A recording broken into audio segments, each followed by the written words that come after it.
අයබෝවන් ඔබට දරුවන් සරණ ප්‍රාර්ථනා කරනවා මේ උතුම් පුන් පොහොය දවසේ අපි ඔබ මුණ ගැහෙනවා මේ විදිහට යාත්‍රා විශේෂ වැඩසටහනකින්. අද දවස පුරාම ආගමික වතාවත් එක්ක සියත නාලිකාවත් එක්ක එකතුලා හිටපු ඔබට ටිකක් වෙනස් නමුත් අපි කතා බහ කළ යුතු වැදගත් කාරණාවක් මාතෘකාවක් තේමාවක් තියාගෙන ඔබ මුණ ගැහෙන්නයි අපි සූදානම් වෙන්නේ. අද දවසේ අපේ මහා සංඝරත්නයේ වගේම අපේ සම්පත්දායකින්ගේ දායකත්වයේ සහභාගීත්වයත් සමග ඉතා වැදගත් සුවිශේෂී කාරණා ගණනාවක් ඔබ හමුවේ බෙදා හදා ගන්නට බලාගෙන තමයි මේ මුණ ගැහිම යාත්‍රා තුළින් සිදු වෙන්නේ.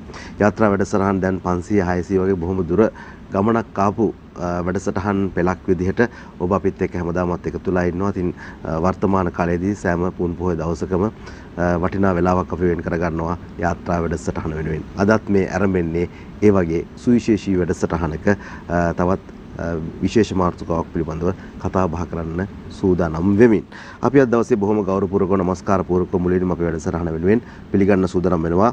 පැපලියාන සුනිත්‍රා දේවී පිරිවෙනෙහි නියෝජ්‍ය පරිවෙනාධිපති ශාස්ත්‍රපති අවසරයි ගොම්බද්දල දමිත අපි හඳුනනවා බොහොම කරුණු පිළිගන්න අපි හඳුනන වැඩසටහන වෙනුවෙන්. ඒ සමගම අපි තමත් ගෞරවපූර්වකව නමස්කාර පූර්වකව ආරාධනා ලබා දුන්නා ශ්‍රී ජවර්ධනපුර විශ්වවිද්‍යාලයේ පාලි හා බෞද්ධ අධ්‍යනාංශයේ ජ්‍යෙෂ්ඨ කතිකාචාර්ය මාම්පේ ශ්‍රී විජේවර්ධනාරාම පුරාණ මහා විහාරයේ විහාරාධිපති ආචාර්ය කුමුකේ චන්දාලෝක අපේ ගෞරවනීය ස්වාමීන් වහන්සේට අවසරයි බඳුන බොහොම ගෞරවයෙන් පිළිගන්නවා ඔබ වහන්සේට වැඩසටහන වෙනුවෙන්. ඒ සමගම අපි තාමත් ගෞරවපූර්වකව ආරාධනා ලබා දුන්නා යාත්‍රා වැඩසටහන සමග සහ සම්බන්ධ වෙන්නට ප්‍රවීණ ලේඛක ඒ වගේම විවිධ ශ්‍රේෂ්ඨයන් ගණනාවක් ඔස්සේ අපිට කතා බහ කරන්න පුළුවන්කමක් තිබෙන අජන්ත සෙනවිරත්න මැතිතුමාට බොහොම ගෞරවයෙන් පිළිගන්නවා ආයුබෝවන්. එහෙමනම් අවසරයි අපි හඳුරන්නේ අපි අද දවසේදී කතා බහ කරන තේමාව බවට පත් වෙන්නේ මිනිස් සිත කියන කාරණාව. මේක බොහොම කෙටි සරල වචන දෙකක් විදිහට පෙන්වන්නට බොහොම ගැඹුරක් තියෙන කතා බහ කරන්න වැඩසටහන් ගණනාවක් ඕන වෙන තේමාවක් මාතෘකාවක් අද දවසේ අපි යොදා ගන්න. ඒක නිසා මම ඔබ වහන්සේට බොහොම ගෞරවයෙන් යුතුව මුලින්ම ආරාධනා කරනවා මේ තේමාව පිළිබඳව යම් පැහැදිලි කිරීමක් කරගෙන අපි වැඩසටහනට යම් ආරම්භයක් ලබා ගන්න අපි හදන්නේ. ඔව්. තෙරුවන් සරණ ප්‍රාර්ථනා කරනවා අද නිකිනිපුර පසළොස්වක් පොය දවසේ යාත්‍රා වැඩසටහන සමග සම්බන්ධ වෙන ආචාර්ය කුමුකේ චන්දාලෝක පඬිත හාමුදුරුවන් ඒ වගේම අජන්ත සෙනවිරත්න මෙතුමන් නිවේදක කටයුතු කරන අපේ තරංග මහත්මයා ඇතුළු ප්‍රේක්ෂක පින්වත් සිළු දෙනාටම අද අපි සාකච්ඡා කරන්නේ මනස නැත්තම් මිනිස් සිත පිළිබඳව. සිත, මනස, විඥාණය ආදී වශයෙන් විවිධ නම් වලින් සාකච්ඡාවට බඳුන් වන මේ ප්‍රස්තුතය සාමාන්‍යයෙන් බුද්ධ දේශනාව තුළ පමණක් නොවේ වෙනත් ආගම්වලත් විවිධාකාරයෙන් සාකච්ඡාවට බඳුන් කරලා තියෙනවා. වෛදික යුගයේ උපනිෂද් යුගවල ඉඳලා මේ මිනිස් සිත නැත්තම් මනස පිළිබඳව විවිධ විග්‍රහයන් තියෙනවා. ඒ වගේම නිර්මාණවාදී ආගම්වලත් මිනිස් සිත පිළිබඳව නොඑක ආකාරයෙන් කරුණු දක්වනවා. ඇතම් ආගම්වල මේක පදාර්ථයක් හැටියට පෙන්වනකොට තවත් සමහර ආගම්වල මේක යම්කිසි බාහිර බලවේගයක් විසින් ක්‍රියාත්මක කිරීමක් හැටියට පෙන්වනවා. ඒ කියන්නේ භූතාත්මයක් හැටියට. ලෞතර බුදුරජාණන් වහන්සේ මිනිස් සිත පිළිබඳව කරුණු දේශනා කරන්නේ හේතුඵල ධර්මයන්ට අනුකූලව. අපි කියන වචනෙන් නම් පටිච්ච සමුප්පාදීය ධර්මතාවයට අනුව. එතකොට තරංග මහත්මයා මේ මිනිස් සිත ක්‍රියාත්මක වෙන්නේ මිනිස්යාගේ මොළය කියන ඉන්ද්‍රිය ආශ්‍රිතව. දැන් සමහර ඇතම් දෙනා මොළයයි මනසයි දෙක එකක් හැටියට දාලා සාකච්ඡා කරනවා. නමුත් ඒක ඊට වඩා වෙනස් අර්ථයක් ගෙන දෙන අවස්ථාවක්. උදාහරණයක් හැටියට අපි හෘද වස්තුව පිළිබඳව කතා කරනවා. පාසල් දරුවන්ට හෘද වස්තුව අඳින්න කියලා කිව්වොත් ඒක අඳින්න පුළුවන්. හැබැයි හෘදේ ස්පන්දනය අඳින්න කිව්වොත් අඳින්න බෑ. ඒක යම්කිසි ක්‍රියාවලියක්. ඒ වගේ මොළය අපට ඇඳලා පෙන්වන්න පුළුවන්. නමුත් සිත, මනස ඇඳලා පෙන්වන්න බෑ.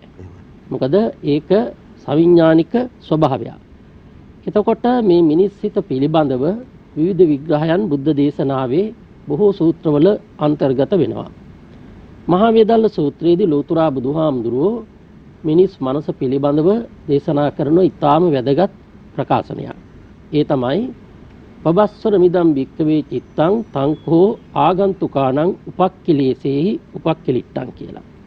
ඒකෙන් විස්තර කරන්නේ සාමාන්‍යයෙන් ඕනම කෙනෙක්ගේ මිනිස් සිත නැත්තම් මනස උත්පත්තියේදී ප්‍රභාස්වරයි. අපි දන්නවා පුංචි කාලේ ගත්තාම දරුවන්ට සමාජීය ප්‍රශ්න හරි අඩුයි. දේශපාලන ප්‍රශ්න අඩුයි. ඒ විතරක් නෙවෙයි ආර්ථික ප්‍රශ්නත් අඩුයි. ඒ වගේම දරුවන් ඔය පුංචි ළමාවිය තුල නිදා ගන්නකොට බලන්න කොච්චර සැහැල්ලුවක් තියෙනවද. නමුත් ඒ ළමාවිය පසු කරලා ටික ටික සමාජයේ සංකීර්ණ ජීවිතයකට ඒ අය අනුගත වෙනකොට එන්න ඒ අයගේ මනස තුලත් ක්‍රියාකාරීත්වයන් විවිධ වෙනවා, විෂම වෙනවා. ඒ මනස ක්‍රියාත්මක වීමේ විවිධ විෂමතාවයන්ට ලක්වන ප්‍රධාන සාධක තුනක් ධර්මයේ තුල පෙන්නනවා. ඒ තමයි ලෝභය, ද්වේෂය, මෝහය. ඒ සාමාන්‍යයෙන් අපි දන්නවා මේ කියන අපි ඔකට කියන වචනේ තමයි අකුසල චෛතසික කියලා. ඒවා මිනිස් මනසට එකතු වෙන්නේ මේ අපි ළඟ තියෙන ඉන්ද්‍රිය පද්ධතිය හරහා. ඒ කියන්නේ ආගන්තුක වූ යම් යම් දේවල් එකතු වෙන්න පටන් ගන්නවා. උදාහරණයක් හැටියට ඇහෙන් රූපය, කනෙන් ශබ්දය, දිවෙන් රසය, ඒ වගේම නාසයෙන් ගඳ සුවඳ, ශරීරයෙන් ස්පර්ශය. ඔය කියන පංචේන්ද්‍රයන්ට අරමුණු වන ඒ අරමුණුත් එක්ක තමයි ටිකෙන් ටික ඒ මනස නැත්තම් සිත වෙනස් වීමට ලක් වෙන්නේ. ඒ වගේම ලෝතර බුදුහාමුදුරුවෝ දේශනා කරනවා මදුපිණ්ඩික කියන සූත්‍රයේදී මේ මනෝ විඥානයක් හටගන්නේ කොයි ආකාරයෙන්ද කියලා. ඒකෙදී උන්වහන්සේ පෙන්නනවා ඒ සඳහා සාධක තුනක් මූලික වෙන්න ඕන. එකක් තමයි නොබිඳුරු මනසක් තියෙන්න ඕන. දෙවෙනි එක තමයි ඒකට චෛතසික අපි කියන්නේ සිතුවිලි ධර්මතා එකතු වෙන්න ඕන. ඒ වගේම ඒ පිළිබඳ අවධානයට ලක් වෙන්න ඕන. ඔය කියන කාරණා තුنين තමයි මනෝවිඥානික එහෙමත් නැත්නම් අර චෛතසික ධර්මයන් හට ගැනීම සිදු වෙන්නේ. දැන් උදාහරණයක් හැටියට අර කියපු පංච ඉන්ද්‍රයන්ට ගෝචරය වන යම් යම් අරමුණු මුල් කරගෙන තමයි අර කියපු සිතුවිලි පරම්පරා බිහිවීම සිද්ධ වෙන්නේ. එතකොට මේ සිතුවිලි පරම්පරා අපිට ඕන නම් යහපත් පැත්තට ගන්නත් පුළුවන්, අයහපත් පැත්තට ගන්නත් පුළුවන්. ඊළඟට තරංග මහත්මයා අපි දන්නවා පුජ්‍යලයාගේ ක්‍රියාකාරීත්වයට මේ මනස කියන එක දැඩි ලෙස බලපෑමක් ඇති කරනවා. සාමාන්‍යයෙන් අපි දන්නවා ඕනම පුජ්‍යලයකට යහපත් සමාජ ආචාර ධර්ම පද්ධතියක් යටතේ ජීවත් වෙන්නත් ඕනනම් අයහපත් පැත්තට Tamanගේ පැවතුම් පවත්වාගෙන යන්නටත් මේ මනස මූලික කරගත්ත ධර්මතා අනිවාර්යයෙන් ඉවහල් කරගන්න පුළුවන්. මේක ඉතාම පැහැදිලිව බුදුහාමුදුරුවෝ දේශනා කළා ධම්මපදයේ පළවෙනි ගාථාවෙන්. අපි කවුරුත් දන්න ජනප්‍රිය ගාථාවක් තමයි මේ මනෝපුබ්බං ගමා ධම්මා මනෝසෙට්ටා මනෝමයා කියන ගාථාව. එතන ගාථා යුගලයක් තියෙනවා. ඒ කියන්නේ අයහපත් පැත්ත පෙන්නනවා වගේම මනස මුල් කරගෙන සිද්ධ වෙන අයහපත් පැත්තත් පෙන්නනවා. ඒ කියන්නේ යහපත් පැත්ත සහ අයහපත් පැත්ත. ඒකදී සාමාන්‍යයෙන් අපි දන්නවා ජනප්‍රිය දම්පිය අටුවාවේ තියෙන උදාහරණ කතා දෙක. එකක් තමයි අර මේ කියන්නේ චක්කුපාල හාමුදුරන්ගේ කතාව. අනිත් පැත්තට පෙන්නනවා මේ යහපත් පැත්ත පෙන්눔 කරනකොට ඒ පුජ්‍යලයාට ඒ යහපත් පැත්ත තුලින් ලබා ගන්න පුළුවන් වාසිය නැත්තම් යහපත් ප්‍රවණතාවයන් මොනවද කියලා. එතකොට දැන් මේ පුජ්‍යලයාගේ මනස මුල් කරගෙන සිදුවෙන ක්‍රියාවලියේදී අර කියන පංචේන්ද්‍රිය ධර්මයන් මූලික කරගෙන එන චෛතසිකයන් තමයි ක්‍රියාත්මක වීම සිද්ධ කරන්නේ. එතකොට ඒක හොඳ පැත්තට යොමු කිරීම හෝ නරක පැත්තට යොමු කිරීම මේ වගකීම තියෙන්නේ මේ මනුෂ්‍ය වර්ගයා තුල ඉන්න පුජ්‍යලයන්ට. ඒ කියන්නේ එක පුජ්‍යල චරිතවලට. දැන් සාමාන්‍යයෙන් අපි දන්නවා එදිනදා සමාජයේ පුජ්‍යලියෝ පිළිබඳව කතා කරනකොට අපි මේ පුජ්‍යලියෝ වර්ග කරනවා. ඒ මිනිස්සයා ඊටාම හොඳ කෙනෙක්. ඒ කියන්නේ මහා මේ කියන්නේ දෙවියෙක් වගේ කෙනෙක් කියනවා. උතුම් මිනිස්සෙක් කියනවා. හැබැයි තවත් අනිත් පැත්තට කියනවා එයා හරියට තිරිසනෙක් වගේ කියලා. දැන් බලන්න ඒ වර්ගීකරණයට ලක් වෙන්නේ හැබැයි මේ ඉන්ද්‍රිය අංග ප්‍රත්‍යංග වල වෙනස් වීමට ලක් වෙච්ච පුජ්‍යලියෝ නෙවෙයි. මේ ඇස්, මේ කන්, මේ අතපය මේ කොහොම එක විදිහට තියෙනවා. එහෙනම් ඔහුගේ ඒ වෙනස් වීම වලට බලපාලා තියෙන්නේ මොකද්ද? මනස. මම මේකට සරල උදාහරණයක් ඔබතුමාට කියන්නම්. මේක ටිකක් අප්‍රසන්නයි. හැබැයි කියන්න ඕන. මේ පහුගිය කාලේ පුවත්පතක තිබුණා මේ මෙන්න මේ කුලියාපිටිය පැත්තට වෙන්න එක්තරා ගමක වෙච්ච සිද්ධියක්. ඒ තමයි එක පුද්ගලයෙක් හොඳටම බීලා රෑ යනකොට බල්ලෙක් පස්සෙන් එලෝගෙන මේ මිනිස්සයාට බුරනවා. මොකද බල්ලෝ හරි අකමැති ඉන්නේ මේ දීපු අයට. මොකද බල්ලෝ බොන්නේ නැහැනේ. ඒ නිසා මේ බල්ලා බුරනකොට මෙයා හරියට කෝප වෙනවා. කෝප වෙලා මොකද කරන්නේ? කොහොම හරි අනිත් අතට හැරෙලා බල්ලගේ පස්සේ එලෝගෙන ගිහිල්ලා ඌ අල්ලගෙන උගේ බෙල්ල හපනවා. දැන් මෙතන මිනිස්සයා කවුද බල්ලා කවුද කියලා හොයාගන්න එක ඇත්තටම ඉන්ද්‍රිය වලට බාර දීලා බෑනේ. අනිවාර්යයෙන්ම ඒ ක්‍රියාවලියට බාර දෙන්න ඕන. එතකොට අපිට පැහැදිලි වෙනවා එහෙනම් මිනිස්සයෝ නම් මොහොතකින් ශණයකින් මේ මනස තුළ සිද්ධ වෙන වෙනස් වීම මත සතෙක් වෙන්න පුළුවන්. සමහරට සත්තු මිනිස්සය වගේ හැසිරෙන අවස්ථා තියෙනවා. දැන් බලන්න ඔය සමහර සත්තුන්ගේ කොච්චර කළගුණය තියෙනවද කියලා. ඒ කියන්නේ තමන්ගේ ස්වාමියට කොයිතරම් ස්වාමි භක්තිය තියෙනවද කියලා. ඒ කියන්නේ එහෙමනම් මේ මනස තුල ක්‍රියාත්මක වන අර සිතුවිලි සමුදායත් එක්ක තමයි පුද්ගලය වර්ගීකරණයට ලක් කරන්න පුළුවන්. ලෞතර බුදුහාමුදුරුවෝ දේශනා කළා මේ ලෝකේ මිනිස්සු වර්ග පහක් ඉන්නවා. මනුස්ස പ്രേත, මනුස්ස තිරච්ඡාන, මනුස්ස නේර, මනුස්ස දේව. මනුස්ස പ്രേත කිව්වේ මිනිස්සු ඉන්නවා හැසිරෙන්නේ പ്രേතයෝ වගේ. ඊළඟට සමහර මේ මිනිස්සු ඉන්නවා හරියට තිරිසන් සත්තු වගේ. සමහර මිනිස්සු ඉන්නවා මනුස්ස නේර කියලා කියන්නේ යමපල්ලන්ට. දැන් බලන්න තමන්ගේ දරුවා දෙක කුල් වලින් අල්ලලා පොළවේ ගහන තාත්තලා අම්මලා ගෙනාවනේ. ඉතින් අපිට කියන්න පුළුවන් ද ඒ අය මිනිස්සුયો කියලා. ඊළඟට හතරවෙනි පිරිස තමයි මිනිස්සු.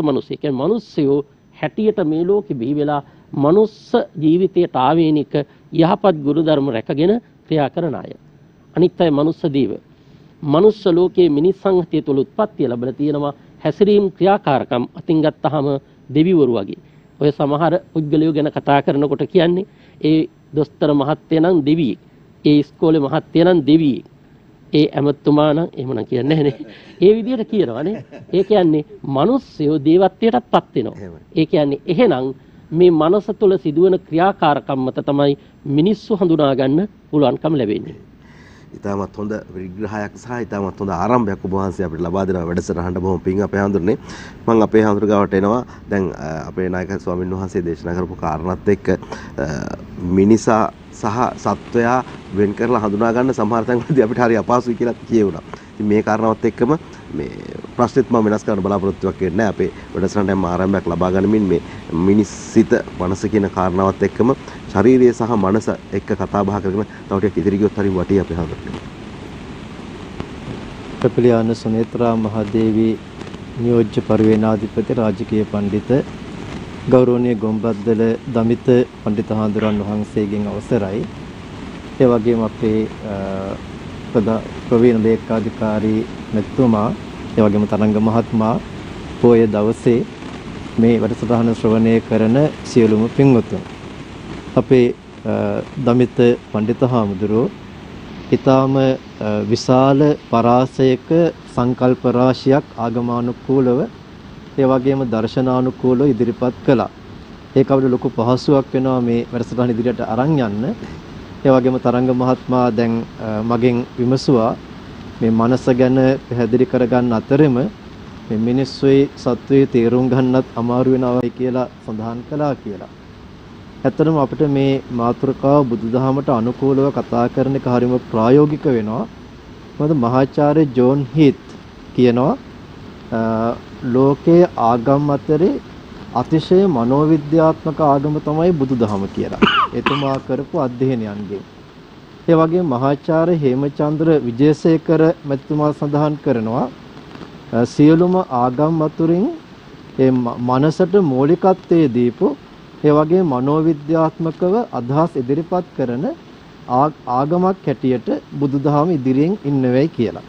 ඒ නිසා බුදුහාඳුරෝ මේ මනස කියන්නේ අතිශය සංකීර්ණ දෙයක්නේ. දැන් මනස කියන්නේ අපේ පඬිත හාඳුරෝම සඳහන් කළා මනස අපිට ප්‍රායෝගිකව භෞතිකව දක්වන්න බෑ. දැන් අනෙක් හැමදේම භෞතිකව දක්වන්න පුළුවන්. මිනිසෙගේ මොළය, හදවත, පෙනහළු, වකුගඩු, ආමාශය මේ ඔක්කොම භෞතිකව පෙන්වන්න පුළුවන්. හැබැයි මනස පෙන්වන්නේ කිව්වහම ඒක හරි අමාරු එක පෙන්වන්න බෑ. අමාරු නෙමෙයි කොහෙත්ම පෙන්වන්න බෑ. ඒ නිසා දැන් බටහිර මනෝවිද්‍යාඥයෝ මනස ගැන අධ්‍යයනය කරන්නේ මනස අධ්‍යයනය කළාම නෙමෙයි. චර්යාවන් අධ්‍යයනය කරලා. එක්කෝ පුංචි දරුවන්ගේ, වැඩිහිටියන්ගේ, ඒ වගේම අර ඇබ්නෝමල් ඒ කියන්නේ ඒ පැවැත්මේ විකෘතිතා තියෙන අයගේ, ඒ වගේම සත්තුන්ගේ මේ සියල්ලංගේම චර්යාවන් අධ්‍යයනයෙන් තමයි මනස ගැන අදහස් ඉදිරිපත් කරන්නේ. හැබැයි බුදුහාඳුරන් ගමනය කරන්නේ මේකට වෙනස් මාර්ගයක්. බුදුහාඳුරෝ මනස තුලින් අධ්‍යයනය කරනවා. ඒක ජයග්‍රහණයක් බුදුහාඳුර ලබා ගන්නවා. ඒ කියන්නේ දැන් බුදුහාඳුරන්ගේ ජීවමාන කාලේ අනික් හැම ආගමක්ම ගමන් කරන්නේ ඇසට නොපෙනෙන බලවේගයක් මුල් කරගෙන නේද හඳුරන්නේ. දෙවියන් වහන්සේ, ඊශ්වර, බ්‍රහ්ම ඒ සහව්‍යතාවයන් පැතීම තමයි අවසාන නිෂ්ඨාව. හැබැයි බුදුහාඳුරෝ දේශනා කරන්නේ මේ මනස අධ්‍යයනය කරලා, මනස සංවර්ධනය කරලා, මනස තුලින් සාධනය කරගන්න දේ තමයි අවසාන නිෂ්ඨාව. ඒ තමයි නිර්වාණය. ඒක ජීවත් ඉන්නකොටම ලැබෙන්නේ. අනික් ආගම් වලින් කියන්නේ මරුණෙන් පස්සේ ලැබෙන අවසාන නිෂ්ඨාවක්. ඒතර බුදුහාඳුරෝ සාර්ථකත්වයටපත් වෙනවා ජීවත් ඉන්නකොට. ඒක බුදුහාඳුරෝ විතරක් දැක්ක දෙයක් නෙමෙයි. රහතන් වහන්සේලා සියලුම රහතන් වහන්සේලා ඒ දේ දැක්කා. ඒ නිසා ඒක යථාර්ථවත් වෙච්ච මනස සංවර්ධනය කිරීමෙන් ළඟා වෙන්න පුළුවන් තැනක්. ඒ නිසා මේ වගේ අතිශය සංකීර්ණ සංකල්පයක් තමයි අපි අද මේ කතා කරන්නේ. ඒතර අපේ පඬිත හාමුදුරුවෝ සඳහන් කරපු ආකාරයට, තරංග මහත්මයා සඳහන් කරපු ආකාරයට මේ සංකල්පය අතිශය සංකීර්ණයි වගේම මේක විවිධාකාරයෙන් විහිදෙන දෙයක්. ඒ කියන්නේ පෘථග්ජන මිනිස්සෙක්ගේ මානසික ක්‍රියාකාරීත්වය අපිට මහා දිගට ලියලා තියන්න පුළුවන් කමක් නැහැ. අද මෙහෙම ක්‍රියා කරන කෙනා තව අවුරුදු 5කිනුත් ක්‍රියා කරන්නේ මෙහෙමයි කියලා. ඒක වෙනස් වෙන්න පුළුවන්. ඒ තරම් සංකීර්ණයි. මොකද අපි තුල තියෙනවානේ අනුසයන් තැම්පත් වෙලා. දැන් ඔය අනුසයන් කියලා කියන්නේ ඒවට කියනවා නිදාගත්ත සර්පය වගේ කියලා. දැන් උදාහරණයක් දෙනවා ඒකට. දැන් පුංචි දරුවෙක් උපදිනකොට කටේ දත් නැහැ. ඒ වගේම පිරිමි දරුවෙක් නම් රැවුල වැවිලා නැහැ. නමුත් අනාගතයේ දත් එන්න රැවුල වැවෙන්න ඕන සාධක ඒ ශරීරය තුල තියෙනවා. ඒ වගේ මේ අනුසයන් නිද්‍රාශීලීව අපි තුල තියෙනවා. මේවට යම් යම් රංජනයන් ලැබෙනකොට, ඒ කියන්නේ පෙළඹවීම් ලැබෙනකොට ඒ අනුසයන් නැගී ඉඳලා ක්‍රියා කරනවා. එතකොට එයා කාමාතුරයෙක් වෙන්න පුළුවන්, මිනිමරුවෙක් වෙන්න පුළුවන්, අතිශයින් අහිංසක කෙනෙක් වෙන්න පුළුවන්. ඒ නොඑක් ආකාරයෙන් ඒ අනුශයන්ගේ හැටියට ක්‍රියාත්මක වෙනවා. ඒ නිසා මේ සිතේ ක්‍රියාකාරීත්වය ගැන බුදුහාඳුරු හරි ලස්සනට දක්වන අවස්ථාවක් තියෙනවා. වාරිජෝව තලේකිත්තෝ ඕකමෝකත උබ්බතෝ පරිප්පන්දති දං චිත්තං මාරදීයං පහතවේ. වාරිජෝව තලේකිත්තෝ හරියට අර දියෙන් ගොඩගත්ත මාළුවෙක්ව ගොඩබිමේ දැම්මහම ඒ මාළුව කොච්චර දඟලනවද ආපහු දියක් හොයාගන්න, ජීවිතේ බේරගන්න. මේ සිතේ ක්‍රියාකාරීත්වය ඒ වගේ හැමතිස්සෙම අර පරිප්පන්දනය වෙන, ඉල්පෙන, දඟලන ඒ ස්වභාවයෙන් යුක්ත දෙයක් කියලා. මේ කාරණාව කියන ලස්සන කතාවකුත් මුල් වුණා. මේගිය කියලා හාමුදුරු කෙනෙක් හිටියා. දවසක් බුදුහාඳුරෝ ඔය කඳුකර ප්‍රදේශයක ගල් ගුහාවක් ආශ්‍රිත ආරාමයක බුදුහාඳුරෝ වැඩ ඉන්නවා ටිකක් විවේකයෙන් ගත කරන්න දවස් කීපයක්. එතකොට මේ මේගිය හාමුදුරුවෝ තමයි යන්නේ උපස්ථායක හාමුදුරුවෝ විදිහට. දවසක් මේ මේගිය හාමුදුරුවෝ බුදුහාඳුරට උපස්ථාන කරලා ඉන්පස්සේ ඒ පල්ලෙහා තියෙනවා පුංචි ගඟක් ගලාගෙන යනවා. ඒකේ ලස්සන සුදු වැලිතලා තියෙනවා. ඔය ගඟ ගාවට ගිහිල්ලා මේ හාමුදුරුවෝ පොඩ්ඩක් විවේකයෙන් ඉන්නවා. ඉන්නකොට මේ මේගිය හාමුදුරුවෝ දකිනවා ඊට එහාන් තියෙන ලස්සන අඹ වනයක්. සුන්දර සිත්කලු අඹ වනයක්. ඒතර මේ හාමුදුරුවෝ කල්පනා කරනවා මට භාවනා කරන්න ගැළපෙනම තැන තමයි මේ අඹ වනේ. එනිසා බුදුහාඳුරුවෝ ගාවට ගිහිල්ලා කියනවා බුදුහාඳුරනේ මට භාවනා වඩන්න ඕනේ, කෙලෙස් නසන්න ඕනේ. ඒ නිසා අර අඹ වනේ මට ගැළපෙනවා, මට ඒකට ඉඩ දෙන්න කියලා. බුදුහාඳුරුවෝ උත්තර දෙනවා ඒක පස්සේ කරන්න පුළුවන් නේ. අර කැමැත්තක් දෙන්නේ නැහැ. දැන් මේගිය හාඳුරුවෝ දෙවෙනි පාරත් අහනවා. බුදුහාමුදුරුවෝ දෙවෙනි පාරත් කියනවා ඒක තින් පස්සේ කරන්න බැරියයි. දැන් අර හාඳුරුවෝ හිතන්නත් පුළුවන් දැන් මේ බුදුහාමුදුරුවෝ සාත්තු කරන්න කෙනෙක් නැතු වෙයි කියන බයටයි මේ කියන්නේ කියලා. තුන්වෙනි පාරත් අහනවා. සාමාන්‍යයෙන් බුදුවරයෙක්ගේ ක්‍රමය තමයි බුදුහාමුදුරුවන්ගේ තුන්වෙනි පාරත් ඉල්ලීමක් කළාම මේක ප්‍රතික්ෂේප කරන්නේ නැහැ. ඒක බුද්ධකාරක ධර්මයක්. ඒ නිසා බුදුහාඳුරෝ තුන්වෙනි පාරත් ඉල්ලුවාම කියනවා හරි එහෙනම් බවුන් වඩන්න නම් අවසර ඉල්ලන්නේ එහෙනම් කැමැති දෙයක් කරන්න කියලා. මේ ගිහාඳුරු යන ආරම්භ වනයේට. මේක හරිම ලස්සනයි. සිත් කලුයි. ගිහිල්ලා හොඳ ඒ අඹ වෘක්ෂයක් තෝරගෙන ඒක මුල වැඩ ඉන්නවා භාවනාව වඩන්න. මොන විදිහෙන් දැඟලුවත් හිත එකඟ කරගන්න බෑ. හේතුව මොකද්ද? මේක මේ මේගිය හාඳුරෝ ඊට කලින් ආත්ම 500ක් භවයන් 500ක් රජ කෙනෙක් හැටියට නලංගනම් පිරිවරාගෙන තමන්ගේ විනෝදයෙන් ගත කරන්න ආපු යන. ඒ නිසා දැන් මෙයාගේ සිතිවිලි දුවන්නේම විවිධ පැතිවලට. දැන් ටික වෙලාවක් යනකොට මෙයාට මතක් වෙනවා තමන් මේ රජ වෙලා උටුණු පලන්දලා තමන් ගාවට ගේන හොරු දෙන්නෙක්ව. ඒ හොර බහන්ඩත් එක්ක අල්ලගත්ත හොරු දෙන්නෙක්ව. ඒ නිසා දැන් මෙයා ඒ දිනට දඬුවම් පනවනවා. එක හොරෙක්ව වදයට පමුණවනවා. එයාට ඇති වෙනවා ව්‍යාපාද විතක්කය. අනික් හොරාව හිරකට දානවා. ඒකට ඇති වෙනවා විහිංසා විතක්කය. කියන්නේ කෙනෙක්ව පෙළීමයි අනික් කෙනාව හිංසාවට ලක් කිරීමයි. ඒ නිසා මොන තරම් දැඟලුවත් භාවනාව වඩන්න බෑ. ආපහු යනවා බුදුහාඳුර ගාවට. ගිහිලා කියනවා බුදුහාඳුරනේ මං මොන තරම් උත්සාහ කළත් මට බවුන් වඩන්න බෑ. මට කමටහන් දෙන්න. එතකොට බුදුහාඳුරෝ මේක පැහැදිලි කරලා දීලා ඒ වෙලාවේ තමයි අර ගාථාව කියන්නේ මේ හිතේ ස්වභාවය තමයි හරියට දියෙන් ගොඩ දාපු මාළුවෙක් වගේ ඒ ඉල්පෙනවා, දඟලනවා, සැලෙනවා. ඒ සිත කෙනෙකුට සංවර කරගන්න පුළුවන් නම් මාය බැම්මෙන් මුදවා ගන්න පුළුවන් නම් ඒක තමයි කෙනෙකුට ලබන්න පුළුවන්කම තියෙන ඉහළම ජයග්‍රහණය කියලා කියනවා. මට තව විනාඩියක් දෙන්න පුළුවන් නම් මේ මගේ අත්දැකීමක් කියන්න පුළුවන්. වැඩි කාලයක් නෙමෙයි හාඳුරන්නේ දැන් සති දෙකක් ඇති. සති දෙකක් ඇතුළත. එක සිද්ධියක් ඊයේ අනෙක් සිද්ධිය සති දෙකකට කලින්.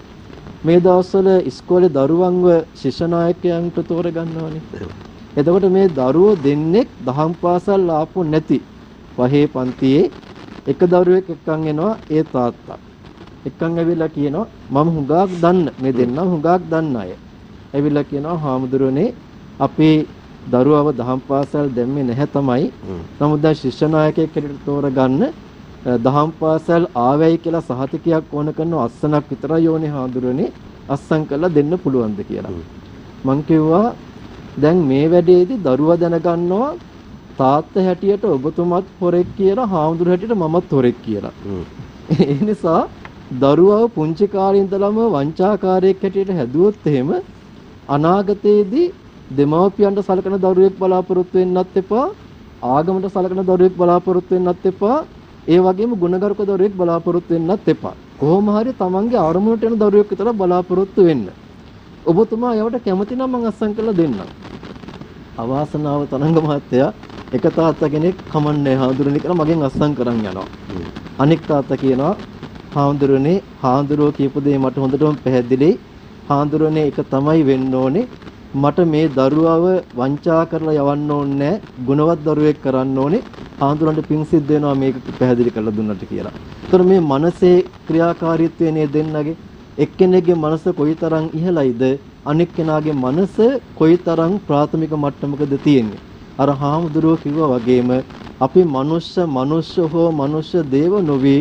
එතනින් පල්ලෙහාට අපි කුමන හෝ කාරණාවකට අපිව වට ගන්නවා නම් අපිටම හසුරවා ගන්න පුළුවන් මනස අපි වැරදි පැත්තට හසුරවනවා නම් ඒක හරි අවාසනාවක් වෙනවා. ඉතා හොඳ තවත් පැහැදිලි කිරීමකින් අපේ වැඩසටහන තව ටිකක් ඉදිරියට යනවා කියලා මට හිතෙනවා. අජන් සෙනරත්න මැතිතුමා ගාවට මම එන්නේ. දැන් සිත කියන්නේ මොකක්ද කියන තැනින්ම අපි කතා බහ පටන් ගමු.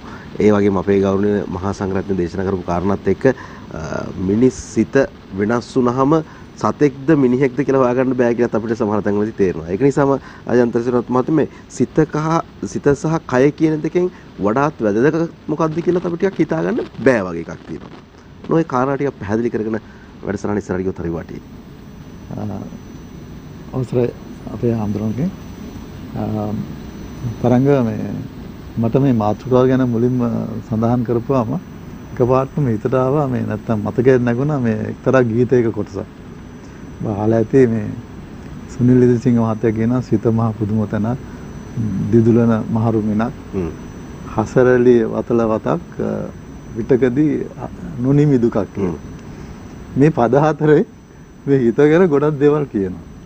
මේක මේ සතුට දුක දෙකම ගෙනත් දෙනවා වගේම අර දෙවෙනි පදේ කියනවානේ මේ දිදුලන මහරු මිනක් කියලා.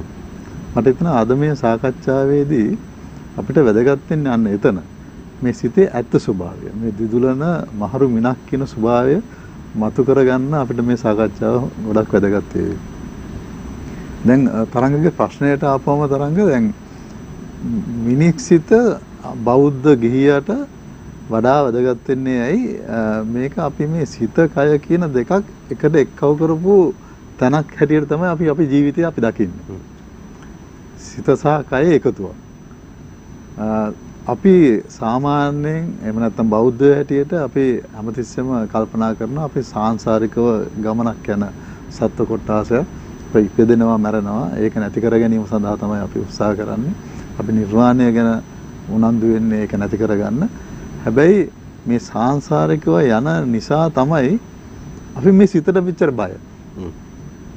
මොකද අපි දන්නවා මේ කය කියලා දැන් මේ දකින්න එක නැත්තම් මේ රූපය මේ භෞතික කොටස తాවකාලිකයි කියලා. දැන් අද ඉන්න අජන්ත සෙනවිරත්න මේ ඔබ දකින්න මම ඊළඟ උප්පත්තියකදී මිනිස්සෙක් කියලා ඉපදුනොතින් දකින්නේ මේ වේශයෙන්ම නෙවෙයිනේ. හැබැයි මම මගේ සිත එතනටත් අරගෙන යනවා කියලා අපි විශ්වාස කරනවා. ඒ අරන් යන විදිහ කොහොමද කියන එක අපිට සාකච්ඡාවලදී පසුවට මේ හොයාගන්න පුළුවන්. විස්තර මතු කරගන්න පුළුවන්. ඒත් අපි පේනවා මේ අපි මිනිස්සයා කියලා කියන එක ප්‍රධාන වශයෙන්ම අපි දකින සිත සහ කය දෙකේ සහ සම්බන්ධයක් කියලා. ඔක වෙනත් වචනකින් සඳහන් කරනවා තරංග මේ අපි නාම රූප සංකල්පනයක් කියලා. ඒක ටිකක් අරට වැඩිය ටිකක් මේ ඇඩ්වාන්ස් නැත්නම් උසස් අවස්ථාවක් නාම රූප සංකල්පනයක් කියලා. මට එතකොට මතකට එනවා මේ අර මිලින්ද ප්‍රශ්නේදී මිලින්ද රජුරෝ එක තැනකදී අහනවා නාගසේන මහතෙරුන්ගේ මේ නාම රූප පිළිබඳ ප්‍රශ්නයක්. මොකද්ද මේ නාම රූප දෙකේ නාමය මොකද්ද රූපය මොකද්ද කියලා. එතෙන්දී නාගසේන මහතෙරුන් මේක විග්‍රහ කරනවා. නාම රූප දෙකේ යම්කිසි ඕලාරික දෙයක් වේ නම් එය රූප වේ. සුකුම දෙයක් වේ නම් චිත්ත චෛතසික ධර්ම වශයෙන් ඒක නාම වේ කියලා. එතකොට අපි මේ ඕලාරික කියලා කියන්නේ තද ස්වරූපයේ ගොරෝසු ස්වරූපයේ නැත්නම් ස්පර්ශ කළ හැකි ස්වරූපය. ඒක රූප. එතකොට මේ අපේ මිනිස්යාගේ තියෙන මේ නාම රූප ස්වභාවයේ මේ අර ගොරෝසු ඝනකම නැත්නම් ස්පර්ශ කළ හැකි තැන තමයි මේ අපි රූප හැටියට දකින්නේ. ඒක තමයි අපි අර භෞතික කය කියලා වෙන වචනකින් කය කියලා කිව්වේ. එතකොට නාම පැත්තට ආපුවම තව වචන දෙකක් පාවිච්චි කරන චිත්තචෛතසික වශයෙන් මේක මේ සුකුම මේක අල්ලගන්න බෑ ස්පර්ශ කරන්න බෑ. එතකොට දැන් මේ මෙහෙම දකිනකොට මේ කය අපිට පේන තියෙන භෞතික නොවන තව පැත්තක් තියෙනවා නාම නැත්තම් මනස චිත්තචෛතසික වශයෙන් මේක බෙදලා තියෙනවා. කොහොත් චිත්තචෛතසික කියලා කියනකොට මේ අපේ ස්වාමීන් වහන්සේලාත් හොඳින් විග්‍රහ කරන්න යෙදුනා වගේ කරුණු එක එක මතුවෙන්න පටන් ගන්නවා. අර එක තැනකදී කියවුණා මේ සිතේ ප්‍රභාස්වර ගතිය කියලා. අන්න ඔය චිත්ත කියන තැනට අපි හුඟ වෙලාවට කියනවා මේ ප්‍රභාස්වර සිත චිත්තය කියලා. චෛතසික කියලා කියන්නේ චිත්ත සහ බැඳිච්ච අන්‍ය ස්වභාවයන්. ඒ කියන්නේ චෛතසික. සිතවිලි වගේ දේවල්. සිතවිලි. ඒතකොට චිත්ත චෛතසික මේ දෙක අපි කියනවා මේ නාම කියන තැනට. හැබැයි මම තව චුට්ටක් උතනින් ඉස්සරහට යන්න අපි බුද්ධ ආගමට විශේෂයෙන්ම මේ මම දැන් ඉංජිනේරුවෙක් හැටියට මම විද්‍යාව ප්‍රගුණ කරපු පුද්ගලයෙක් හැටියට අපි මේ තරම්ම මේ බුද්ධ ආගමට කැමති වෙන්නේ හේතුව බුද්ධ ආගමේ කියන කරුණු අපි අද මේ හොයාගන්න මතු පිට කරුණු වලට වැඩිය එහාට ගිය කරුණු. ඒව සමහර වෙලාවට අද අපිට අද ලෝකයේදී හිතෙනවා මේක ඇත්තක්ද කියලා. හැබැයි විද්‍යාවේ අද ඇත්තයි කියන එක අපි දකින තව අවුරුදු 10ක් ගියාම කියන නෑ ඒක නෙවෙයි ඇත්ත මේක කියලා ඒක වෙනස් වෙනවා. ඒතකොට වෙනස් නොවන ස්වභාවයක් මේ බුද්ධ ආගමේ අපිට උගන්වන පරම සත්‍ය කියලා. අපි ඔය සතර පරමාර්ථ ධර්ම කියලා ඉවරලා ඉගෙන ගන්නවා තරංග මේ චිත්ත චෛතසික රූප නිබ්බාන කියලා. එතකොට දැන් චිත්ත චෛතසික කියලා කියන්නේ ඔය අපි කලින් කිව්වා වගේ නාම කියන එක. ඒතර රූප නිබ්බාන. ඒතකොට චිත්තත් නැති චෛතසිකත් නැති රූපත් නැති අවස්ථාවට තමයි අපි නිබ්බාන කියලා කියන්නේ. ඒතර අපි ආපෞසරයක් අර ඉස්සෙල්ලා කරපු පැහැදිලි කිරීම හරියට ගොනු වෙනවා මේ නාම රූප කියන එකේ මේ නාම රූප කියන කෑල්ලේ නාම කියන තැන චිත්ත චෛතසික තියෙනවා කියන එක. මම තවත් පැත්තකින් පැහැදිලි කරන්නම් මම හිතන්නේ අපි අද බෞද්ධයන්ට හුඟක් මේක වැදගත්තේ මේ කරපු විග්‍රහය මේ විදිහට ගොනු කරලා ගත්තොත් අපි මේ ඔය මිනිසා කියලා කියනකොට නැත්නම් සත්‍යය කියලා කියනකොට අපි තව විදියකින් සත්‍යය හඳුනා ගන්නවා මේ පංචස්කන්ධය හැටියට. මොකද්ද පංචස්කන්ධය කියලා කියන්නේ? ස්කන්ධ නැත්නම් ගොනු පහක එකතුවක්. මේ ගොනු පහ මොකද්ද? රූප අරුණම වේදනා සංඥා සංකාර විඥාන. වේදනා සංඥා සංකාර විඥාන. ඔක ටිකක් ගැඹුරට අපි අධ්‍යයනය කරලා බලනකොට අපිට පේනවා දැන් මේකේ රූප කියන කෑල්ල අපි දන්නවා මේක කය නැත්තම් භෞතික කොටස ගැන කතා කරන්න කියලා. හැබැයි වේදනා සංඥා සංකාර කියනකොට අපි පසුව ඉගෙන ගන්නවා වේදනා සංඥා සංකාර කියන්නේ මේ චෛතසික වලට කියලා. එතකොට චෛතසික සේරම 52ක් තියෙනවා. ඒ 52 වේදනා සංඥා දෙකට අමතරව ඉතිරි 50ව දාලා තමයි මේ සංකාර කියලා කියන්නේ. එතකොට සමහර තැන්වලදී අපිට පේනවා මේ විඥානය කියන එකත් මේ සිත නැත්නම් චිත්තය කියන එකටම කියවෙනවා කියලා. ඉතින් මේවා අතර යම් යම් වෙනස්කම් තියෙනවා. අපි ඉගෙනගෙන නැත්නම් අධ්‍යයනය කරගෙන යද්දී ඉස්සරහට අපිට පේනවා මේවා වෙනස්කම් තියෙනවා. ඒ වෙනස්කම් හඳුනා ගැනීම තමයි අපිට හුඟක් වැදගත් වෙන්නේ. අපි විශේෂයෙන්ම මතක් කරගන්න ඕන මේ වෙලාවේදී තරංග සිත කියලා අපි කිව්වට සිත කියලා වචනයක් මේ බුද්ධ ආගමේදී අපිට අහන්න ලැබෙන්නේ නැහැනේ. සිත සිංහල වචනයක්. සිත ඒ වචනේ කොහොම ආවද දන්නේ නැහැ. ඉංග්‍රීසියෙන් ගත්තම ඉංග්‍රීසියෙනුත් සිතට කියලා වචනයක් නැහැ. ඒක අපිට සිත කියන තැන්වල අපිට අහන්න ලැබෙන්නේ heart කියලා. ඒ කියන්නේ දැන් සිත කියලා නේ වචනේ එතකොට mind එක මනස කියලා. මනස කියන්නේ. අපිට දැන් පොදුවේ යොදා ගන්නවා සිතටත් මයින්ඩ් කියනවා මනසටත් මයින්ඩ් කියනවා. හැබැයි හුඟක් වෙලාවට සිත ආශ්‍රිතව කියනකොට අපි heart. අපේ සමහරවිට අපේ නායක හොඳට කතාවකදී දේශනා කරා දැන් සිත ගැන කතා කරනකොට මනස කියන කාරණාව සහ හදවත කියන එකයි අතර පොඩි කතාවක් ඇති වුණා මොකද? ඒ කිව්වේ දැන් මොළය කියන එක සමහරු මනස කියලා ගන්නවනේ. ඒක වැරදි. ඒ කියන්නේ මොළය කියන්නේ ඉන්ද්‍රියක්. මනස කියන්නේ අනින්ද්‍රියයි. ඒක උදාහරණයක් හැටියට මම කිව්වේ අපි හදවත දරුවෙකුට අඳින්න කිව්වොත් හදවත අඳින්න පුළුවන්. හැබැයි හෘද ස්පන්දනය අඳින්න කිව්වොත් අඳින්න බෑනේ. අන්න ඒ වගේ මේ මනසේ ඇතිවන ක්‍රියාදාමයන් ඒ කියන්නේ මොළයේ ඇතිවන මානසික ක්‍රියාදාමයන් අඳින්න බෑ. ඕනනම් මොළේ ඇඳලා පෙන්වන්න පුළුවන්. ඒකයි පැහැදිලි. ඒතර ඔබතුමාගේ පැහැදිලි කිරීමත් එක්ක දැන් මේ සිත කියන තැන තියෙන්නේ කොහෙද කියන ප්‍රශ්නේ දැන් උගත් කරනවා ධ්‍යාන ප්‍රශ්නයක්. ඒ අපි ඉදිරි දේ ගැන කතා කරමු. හැබැයි ඔය අපිට තව ඉස්සරහදී ඇත්තටම දැන් කතා විග්‍රහ කරගන්න ඕන ප්‍රධාන තැනක් තමයි ඔය හිත හදවතට ලං වෙන හැටි මනස මොළයට ලං වෙන හැටි. ඔය අර අපි ස්වාමීන් වහන්සේ නිවැරදිව කියවා වගේ මේවා එකක්වත් මේ ඉන්ද්‍රියන් හැටියට ගන්න බෑ. අපි මනස කිව්වට ඒක ඉන්ද්‍රියක් නෙවෙයි. සිත කිව්වට ඒක ඉන්ද්‍රියක් නෙවෙයි. නමුත් මෙයා කොහෙද තියෙන්නේ? ඒ ආශ්‍රිතව දැන් බුද්ධ ආගමේ කියන විදිහට මේක අපි පස්සේ කතා කරමු. මේක ඇත්තටම මනසේදී තියෙන. නැත්නම් මොළයේද තියෙන්නේ. නැත්නම් හදවත ආශ්‍රිතව යම්කිසි වැඩක් සිද්ධ වෙනවා. ඒ ගැන අපිට පස්සේ කතා කරන්න පුළුවන්. මම කියමින් හිටියේ මේ තරංග දැන් ඔය මේ සිත කියන එක එතකොට සිංහල වචනයක්. ඒක හරියට කියවෙන්නේ නැහැ. ඒ ඉංග්‍රීසියෙන් අපි හුඟක් වෙලාවට මේ සිත සම්බන්ධ දේවල් ලියනකොට මේ heart එක කියලා කියන්නේ. ඒකින්ද තමයි හුඟ වෙලාවට අහලා තියෙන අපි කියමනක් තියෙනවා මේ put your heart before the brain කියලා. ඒ කියන්නේ මොළයට ඉස්සෙල්ලා හදවත දාන්න කියලා. ඒ කියන්නේ හදවතෙන් හිතන්න කියලා. මොළයෙන් හිතන්න නැතුව. මොකද හේතුව මේ හදවතෙන් හිතන ඒවා මේ ඒක හරි ලබැඳි කිට්ටුයි මනුස්සත්වයට. මනසෙන් තර්කානුකූලව හිතලා ඉවරලා අපි කරන්නේ වෙනස් දේවල්. හැබැයි ඒ වගේම අපි පස්සේ තව විස්තර ඇතුලේ කතා කරමු. අපේ නායක හාමුදුරුවෝ හරි පැහැදිලි කරා වගේ හරි නිවැරදිව අර මේ බල්ලගේ කතන්දරේදී සාමාන්‍යයෙන් හදවතෙන් කටයුතු කරන කට්ටිය අපි කියනවා ඒ ඉංග්‍රීසි පතපොතේම ඕක කියවනවා ඇනිමලිස්ටික් කියලා. ඒ කියන්නේ සත්‍යෝ වගේ නිකන් හදවතෙන්. හැබැයි ඒක අර පරිපූර්ණ කරන්නේ මනසින්. එතනත් තියෙන වෙනසක් එතෙන්ට එන්න පුළුවන් අපිට.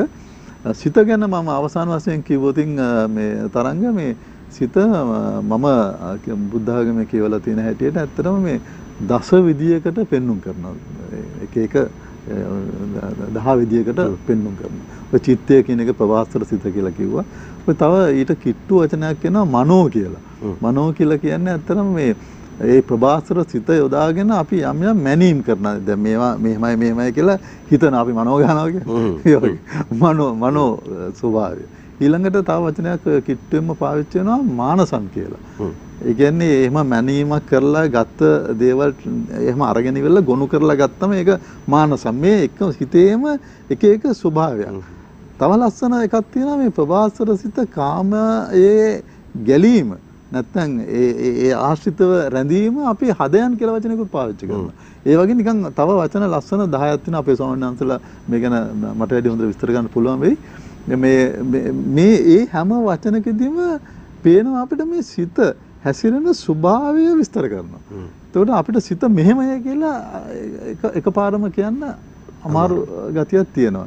හැබැයි මොනවා වුණත් අපිට මේ සාකච්ඡාවේදී ආරම්භයේදීම වැදගත් වෙන දේ තමයි දැන් මේ අපි සිත කියන එක කයෙන් වෙන් කරලා ගන්න නිසාම සහ සිත දිගු ගමනක් යන දෙයක් නිසාම අපිට සිත වැදගත් වෙනවා. ඇත්තටම කොහොමද අපිට ඕන කරන හැටියට මේ ඉපදිලා තියෙන අත්භවයේදීම අපිට ඕන කරන හැටියට පාලනයට නතු කරගන්න කියලා. එතනයි වැදගත්ම තැන මේ අත්භවය කොහොමද අපි නිවැරදි තැනට ගේන්නේ කියන එක. ඒ සඳහා කොහොමද සිත අපි හසුරුවා ගන්න ඕන කියන කාරණාව පිළිබඳව කතා බහ කරන්නේ. අද සාකච්ඡාව ටිකක් වෙනස් සහ අමුතු හැඩයක් ගන්නවා කියලා අපිට හොඳට තේරෙනවා. අපේ ගෞරවනීය මහා සංඝරත්නයේ දේශනා කරන කාරණාත් එක්කම අජන්ත සෙනරත්න ඉංජිනේරුවරයෙක් එතුමා ලේඛකයෙක් කිවිපති කියන ගරුනාමයත් මෑතකදී ලැබුණා. කවියත් එක්ක හුඟක් දේවල් කරන හුඟක් දේවල් හොයාගෙන යන කෙනෙක්. විශේෂයෙන්ම පුත් පෙමින් වගේ පොත් මේ වෙලාවේ මට මතකට එනවා. ඔබතුමා බෞද්ධ සාහිත්‍ය බෞද්ධ දේවල් එකතු කරගෙන කොහොමද නිර්මාණාත්මක හුඟක් දේවල් අපිට කියන්නේ කියන කාරණාව. ඉතින් අපේ මහා සංඝරත්නයත් අජන්ත සෙනරත්න මැතිතුමාත් එක්කත් කතා කරන්න සාකච්ඡා කරන්න අපිට වටින දේවල් තියෙනවා. මේ හැම දෙයක්ම හිතට මනසට ගන්නවා නම් මේ මොහොතේ පටන් ටිකක් වෙනස් විදිහකට අපිට කටයුතු කරන්න හිතන්න ඉඩකඩක් ලැබෙයි කියලා ඔබට දැනෙනවද කියලා මම විශ්වාස කරනවා. ඒ විශ්වාසයත් හිතේ තියාගෙන ඔහොමම රැඳිලා ඉන්න අවසර පතන්න කෙටි විරාමයක් සඳහා ප්‍රධාන පාලක මැදිරියට ගිහිල්ලා එන්න. යලිත් වතාවක් අපි එනවා යාත්‍රා සමගින්.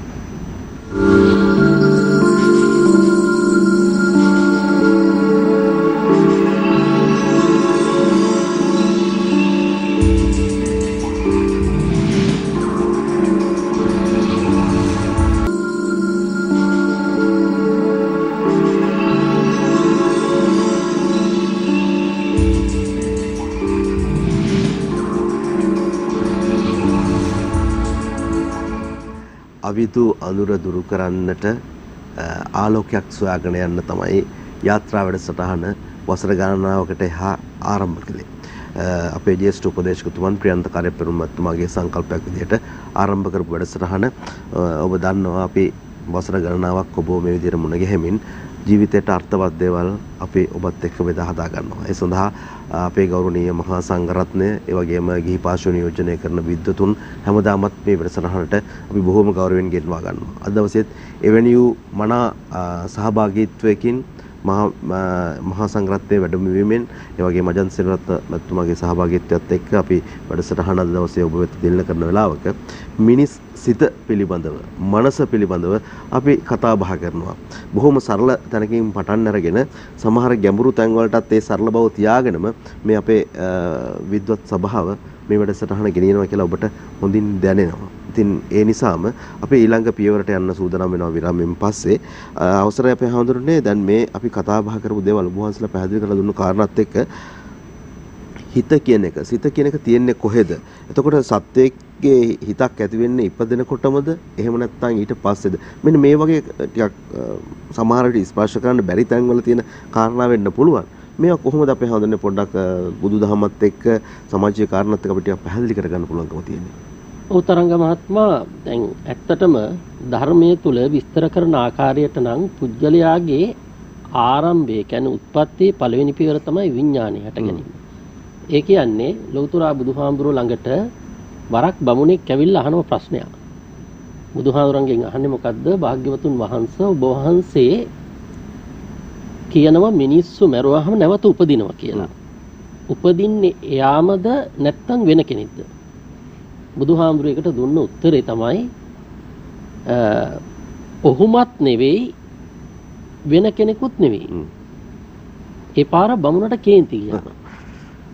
බමුණ බුදුහාමුදුරට දොස් කියන්න පටන් ගත්තම මේ දැන් මේ ශ්‍රමණ බවත් ගෞතමයන් වහන්සේ කියනවා කෙනෙක් මැරුණාම උපදිනවා කියලා. හැබැයි උපදින්නේ යාමද වෙන කෙනෙක්ද කියලා අහුවාම කියනවා ඔහුත් නෙවෙයි වෙන කෙනෙකුත් නෙවෙයි කියලා.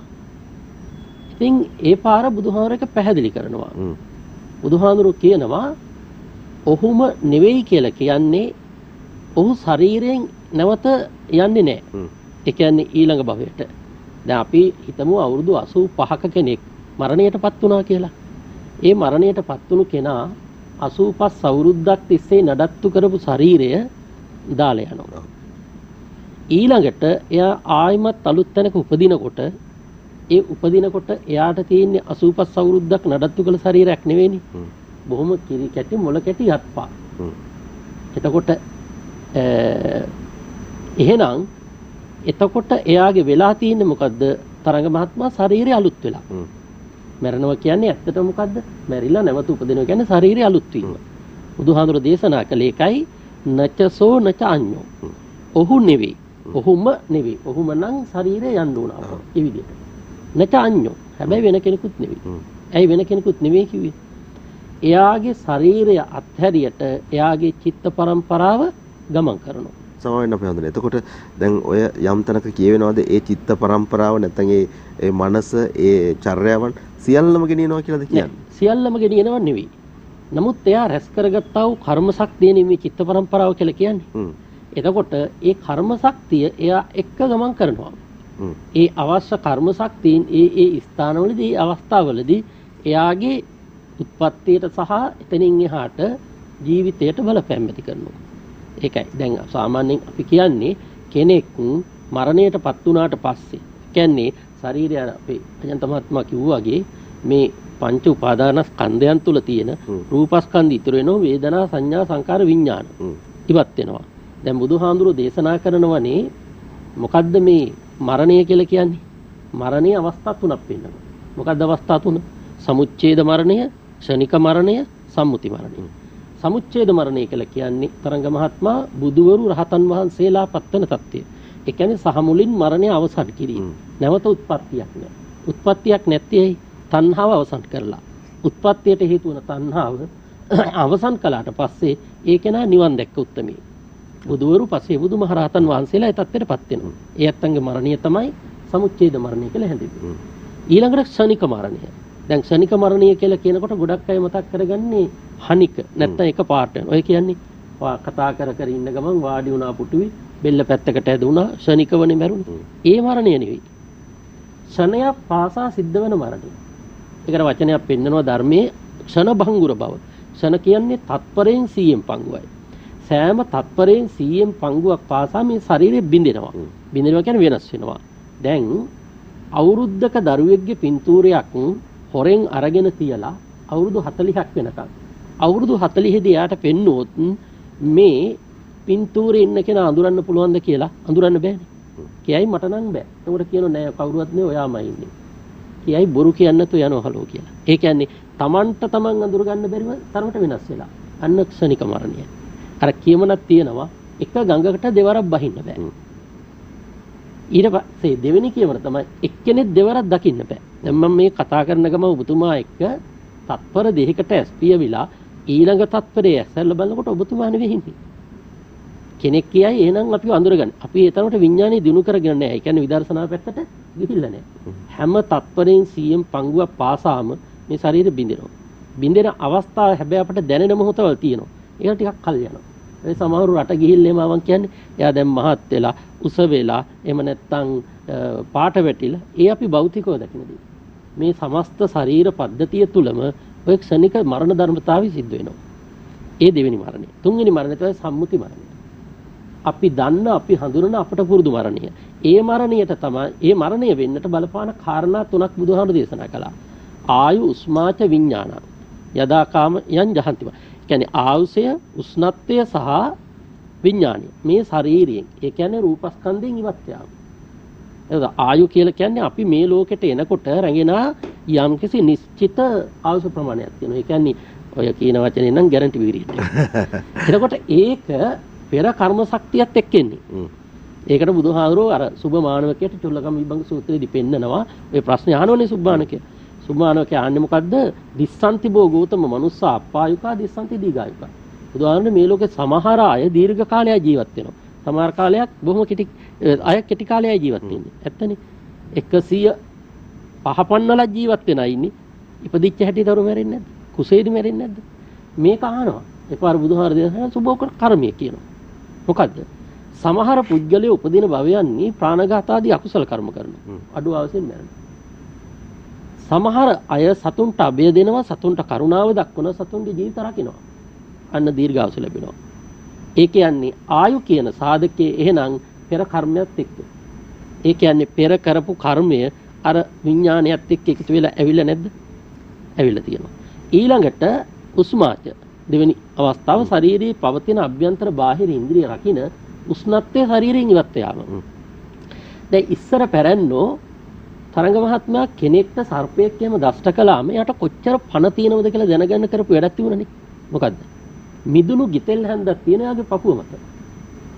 ඒ ගිතෙල් හැන්ද වේගයෙන් දිය වෙනවා නම් කියනවා පණ තියෙනවා මොනවා හරි කළොත් බේර ගන්න පුළුවන්. ගිතෙල් හැන්ද ටික ටික නම් දිය වෙන කෙනා පණ තියෙනවා හැබැයි පණ අදිනවා. දියනොවි එහෙමව තිබුණා නම් කියනවා මොනවා කළත් වැඩන්නේ දැන් පණ ගිහිල්ලා.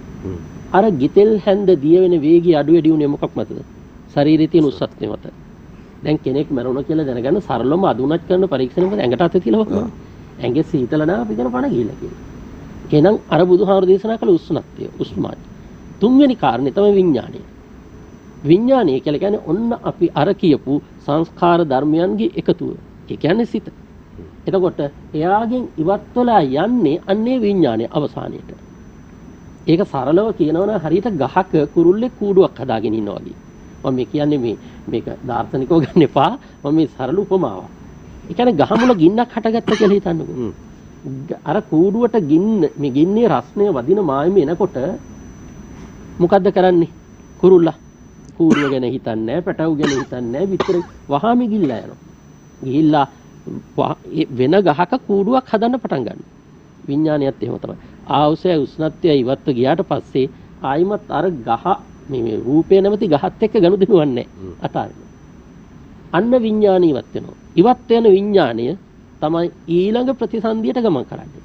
ඒකයි ධර්මයේ තුල විග්‍රහ කරන්නේ. එතකොට ඒ විඥාණය තමයි එහෙනම් ප්‍රතිසන්දි කියන්නේ උත්පත්තියේ පළවෙනි අවස්ථාව. ඊට පස්සේ තමයි කලලයක් නිර්මාණය වෙන්නේ. ඒ කලලයට තමයි ඊට පස්සේ එකතු වෙන්නේ අර කියපු ෂඩ්ඉන්ද්‍රිය අපි කියන්නේ සලායතන ආදිය. එකතු වෙලා මේ දරුවෙක් ලදරුවෙක් ලදරියක් බවට පත් වෙලා මේ ලෝකෙට බිහි වෙන්නේ. එතකොට මේ ක්‍රියාවලිය තුල ශරීරය අලුත් වෙනවා හැබැයි සිත අරගෙන එනවා. අරගෙන එන සිත තුල තමයි අර කියන කුසල අකුසල කර්ම බලවේග තියෙන්නේ. ඒවා ඒ කෙනාට ඊළඟට විපාකයේ සඳහා ඉවහල් වෙනවා. දැන් ඊළඟට අපේ අජන්ත මහත්මයා කතා කළා මේ මනස හා හදවත අර හાર્ට් කතාව කිවි. ඒ අතර සම්බන්ධයක් තියෙනවා. දැන් සාමාන්‍යයෙන් කියනවනේ අපි සඳහන් කරලා දන්නවා අධ්‍යාපන මනෝවිද්‍යාව විස්තර කරනවා දරුවෙක්ගේ පෝෂණය කළ යුතු ආයතන තුනක්. ඒ ආයතන තුන කියන්නේ 3H සංකල්පය කියලා. H චක්‍ර තුනකින් හඳුන්වන ආයතන තුන. head, heart, hand. head කියන්නේ දැනුම. දැනුම කියන්නේ ඔළුව, මොළය වර්ධනය කරන්න ඕන. ඒකට තමයි අපි අධ්‍යාපනික දැනුම, විෂය දැනුම දෙන්නේ. heart කියන්නේ හදවත. ඒ කියන්නේ ආකල්ප. දයාව, සෙනෙහස, කරුණාව, දුක, කඳුල, වේදනා ඔක්කොම තියෙන්නේ ඒ heart. ඊට පස්සේ hand කිව්වේ කුසලතා. ඒ කියන්නේ අතපය පෝෂණය. ඒ කියන්නේ ක්‍රීඩාව, පරිගණක දැනුම, නාරතනිය ඔය ඔක්කොම. දැන් එතකොට මේ ආකල්පය කියන එක හදවත තුල ඒ ආකල්පයේ වර්ධනය නොවුනොත් ඒ ආකල්ප වර්ධනය නොවිච්ච කෙනා සමාජයේ බොහෝ විට අපගාමී චරිතයක් වෙන්න පුළුවන්. ඒ කියන්නේ සමාජයට විපත්තිකාරක කෙනෙක් වෙන්න පුළුවන්. දැන් සාමාන්‍යයෙන් අපි දන්නවා මේ මනස හා හදවත අතර මේ ජීවීය බැඳීමක් තියෙනවා. ඒක හොඳම උදාහරණ තමයි කෙනෙක්ට යම් කිසි දැඩි මානසික පීඩනයක් ඇති වුණාම ගැහෙන්න පටන් ගන්න කොතනද? හදවත. එයා කියන්නේ මාව ගැහෙන්න ගත්තා. ඒ කියන්නේ එයාගේ හදවතේ ස්පන්දනය වැඩි වෙනවා. ඒ කියන්නේ බුදුහාමුදුරුවෝ ධම්මපදයේදී දේශනා කරනනේ සඳලකර ප්‍රසිද්ධ ගාථාව සිතගෙන කියන දූරංගමං ඒකචරං අසරීරං ගුහාසයන් කිව්වේ ගුහාවක වාසය කරන මේක විග්‍රහ කරන අටුවාවල මේ හදවත තුල තියෙනවා කුඩා ලේ කැටියක්. ඒ ලේ කැටියත් එක්ක තමයි මේ සිත කියන එක පිහිටන්නේ කියලා. ඒක වෛද්‍ය විද්‍යාත්මකව පිළිගන්නේ නැහැ. නමුත් එක දෙයක් අපිට තේරුම් ගන්න පුළුවන් මේ මනස හා හදවත තුල යම් කිසි ආකාරයක බැඳීමක් නිතරම පවතිනවා.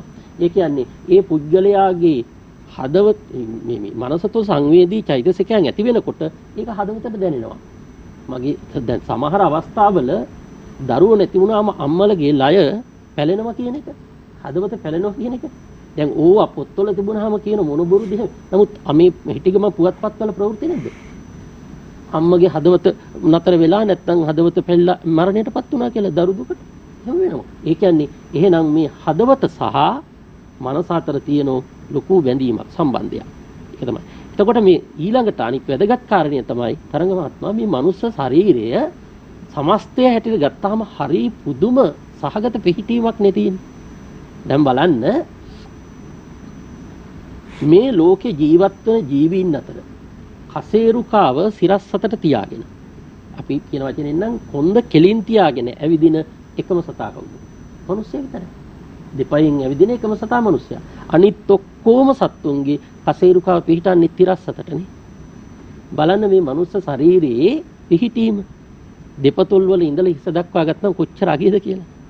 මේ කුඩාවට ඒ කියන්නේ විශාල වී යුතු තැන විශාල වෙන කුඩා වී යුතු වෙන බර දරා ගන්න අවශ්‍ය විදියට මේ අස්ථිපංජරයේ සියල්ල නිර්මාණය වෙලා බෙල්ලෙන් උඩ වටිනම ඉන්ද්‍රිය ටික තියෙනවා. ඇස් දෙකක් තියෙනවා. දෙක දෙපලේ. හරියට ගානට නේද පිටලා තියෙන්නේ. ලම්බකව ගත්තා. කන් දෙකක් තියෙනවා. දෙක දෙපැත්තට ගානට. එක පැත්තක තියෙන තිබුණානේ. නාහි එකක් වගේ පෙනුට දෙකක් තියෙනවානේ. හොඳ වෙලාවට කටවල් නම් එකයි. එතකොට මේ සියලුම ඉන්ද්‍රියන්ට ඉහළින් පිහිටලා තියෙන්නේ හිස. හිස තුල මොළය. මොළය තමයි මානසික ක්‍රියාකාරීත්වය සිද්ධ වෙන්නේ. මේ කියන්නේ අනියමින් සබාදහම අපට දීපු පණිවිඩය මොකද්ද? අර ඉන්ද්‍රිය සියල්ලම යටයි මනසට. ඒ කියන්නේ මොළයට. මේ මොළයට යටයි. මොළයෙන් කරන මේ කියන්නේ ගන්න දෙන සංඥා මත තමයි අර පුජ්‍යලයාගේ ක්‍රියාකාරීත්වය සිද්ධ වෙන්න ඕන. යම් කිසි තැනක මිනිස්සු ඉන්ද්‍රිය වලින් විතරක් වැඩ කරන්න ගියොත් අර මනසට දීලා තියෙන තැන නැති කරලා වෙන්නේ මොකද්ද? මිනිස්සු නෙවෙයි සත්තු මතු වෙන්නේ.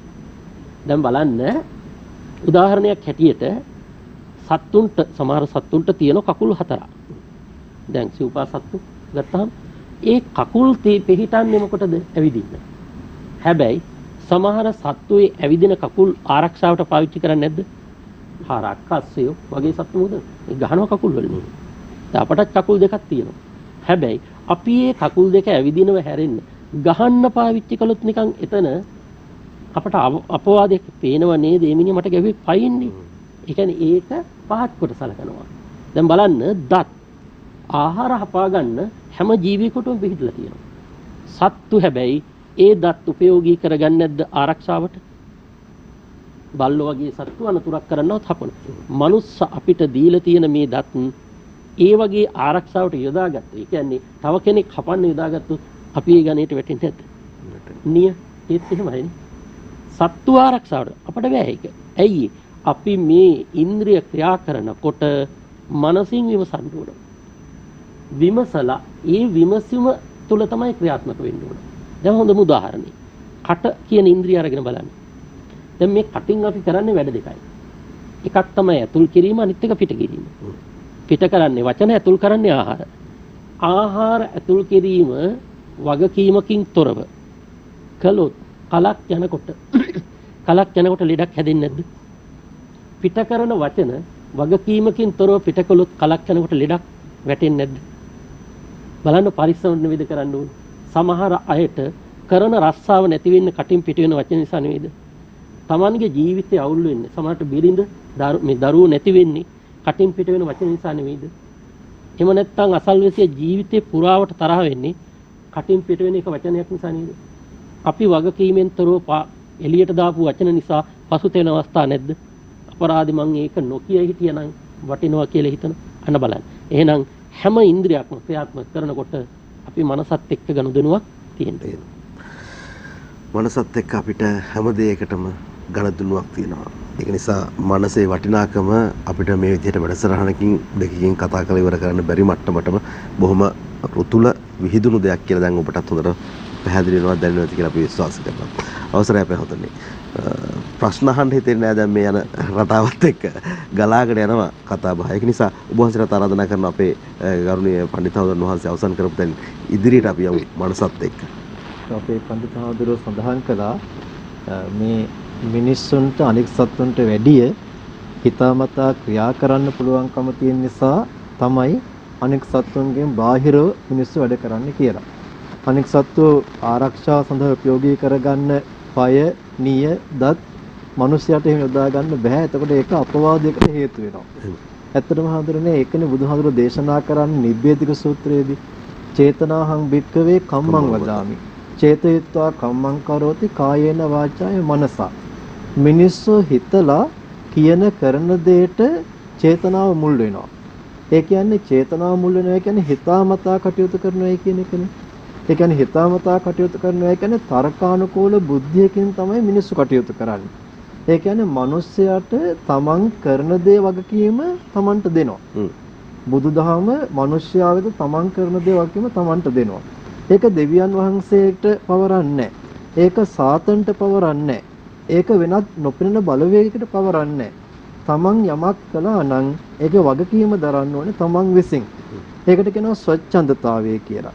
ඒ ස්වච්ඡන්දතාවය නැත්නම් ෆ්‍රී විල් කියනවා. ඒ ස්වච්ඡන්දතාවයේ සිතාමතා කටයුතු කිරීමේ හැකියාව තියෙන්නේ තර්කානුකූල බුද්ධියක් තියෙන මිනිසයාට විතරයි. ඒ නිසානේ නීතිය ක්‍රියාත්මක වෙනකොට සත්තුන් විහිරේ දාන්නේ දැන්. අලියෙක් ගහලා මිනිහෙක් මරුණාම අලියා විහිරේ දාන්නේ නැහැ. මොකද අලියට එහෙම තර්කානුකූලව හිතන්න පුළුවන් කමක් නැහැ. හැබැයි මිනිස්සෙක් අවමනුස්සයෙකුට පහර දුන්නාම ඒකේ පහර දුන්න කෙනා වැරදි නම් එයාව සිරගත කරනවා. يعني එයාට පුළුවන්කම තියෙනවා හිතාමතා ක්‍රියා කරන්න. මොකද එයාට පුළුවන් මේ වෙලාවේ ඒ මිනිස්සයාට මම ගහනවද, බනිනවද, සුහදව ඒක විසඳ ගන්නවද කියලා විකල්ප කීපයක් තියෙනවා. ඒ විකල්ප කීපයක් අතරින් එකක් තෝරගන්න පුළුවන්කම තියෙනවා. ඒ නිසා මේ සිතේ ප්‍රධානත්වය මිනිසුන්ට පවරනවා. ඊළඟට දැන් බුදුදහමේ මිනිස්යා ගැන කතා කරන්නේ මේ සාකච්ඡාව පුරාම ඇතිවෙච්ච අර එක කාරණාවක් වුණා වර්තමාන භවයේ ගත කරලා වර්තමාන භවයෙන් සම්පූර්ණ ජීවිතය අවසන් කරන කෙනෙක් හැටියට නෙමෙයි. නැත්තම් භව ගමන අවසන් කරන කෙනෙක් හැටියට නෙමෙයි. වර්තමාන භවයක් තියෙනවා, ඒ වගේම අනාගත භවයක් තියෙනවා. ඒ භව සංතතියක ගලා යෑමක්. නැත්තම් භවගාමී සසරචාරී ගමනක් තියෙන කෙනෙක් හැටියටයි. ඒ නිසා තමයි මේ විඥානිත සත්‍යයක් බවට පත්වීම භවගාමී ගමනට හේතු වෙන්නේ. අර අපේ පඬිතු හදවත සඳහන් කළා නච්චසෝ නචාඤ්ඤෝ. එයාමත් නෙමෙයි වෙන කෙනෙක්මත් නෙමෙයි කියලා. එතකොට අපි මේ සම්පූර්ණ අපේ විඥාණය ඊළඟ භවයට අරන් යන්නේ නැහැ. එතකොට අපි දැන් එකතු කරන දෙයක් තියෙනවනේ. අපි ඔය කියනවා පුඤ්ඤාභි සංඛාර, අපුඤ්ඤාභි සංඛාර, ආනෙන්ජාභි සංඛාර, එහෙම සංස්කාරයන් ගැන. ඊළඟට අපේ අජන්ත මහත්මයාත් මතක් කළා රූප වේදනා සංඥා සංකාර විඥාන. පංචස්කන්ධයෙන් මේ ශරීරය සකස් වෙනවා, සත්‍යය සකස් වෙනවා. එතකොට ඒකේ රූප වේදනා ඇරුණාම සංඥා සංකාර විඥාන මේ කියන කාරණා තුනක් කතා වෙනවා. එතකොට ඒකෙන් සංඥා කියලා කියන හඳුනා ගැනීම. ඒකේ සංස්කාර කියන එකට අර්ථ කීපයක් පාවිච්චි වෙනවා බුදුදහමේ. සංස්කාර කියනවා අපි කරන පින්පව් කුසල කුසල වලට සංස්කාර කියලා කියනවා. ඊළඟට සංස්කාර කියනවා සබ්බේ සංඛාරා අනිච්චා කියන තැන අපේ මේ සියලුම පංචේන්ද්‍රයන්ම සංස්කාර හැටියට අයිති වෙනවා. ඒ වගේම සංස්කාර කියලා කියනවා දෙපනස් චෛතසික අතරේ අර වේදනා සංඥා දෙක ඇරෙන්න අනික් සියල්ලටම සංස්කාර කියලා කියනවා.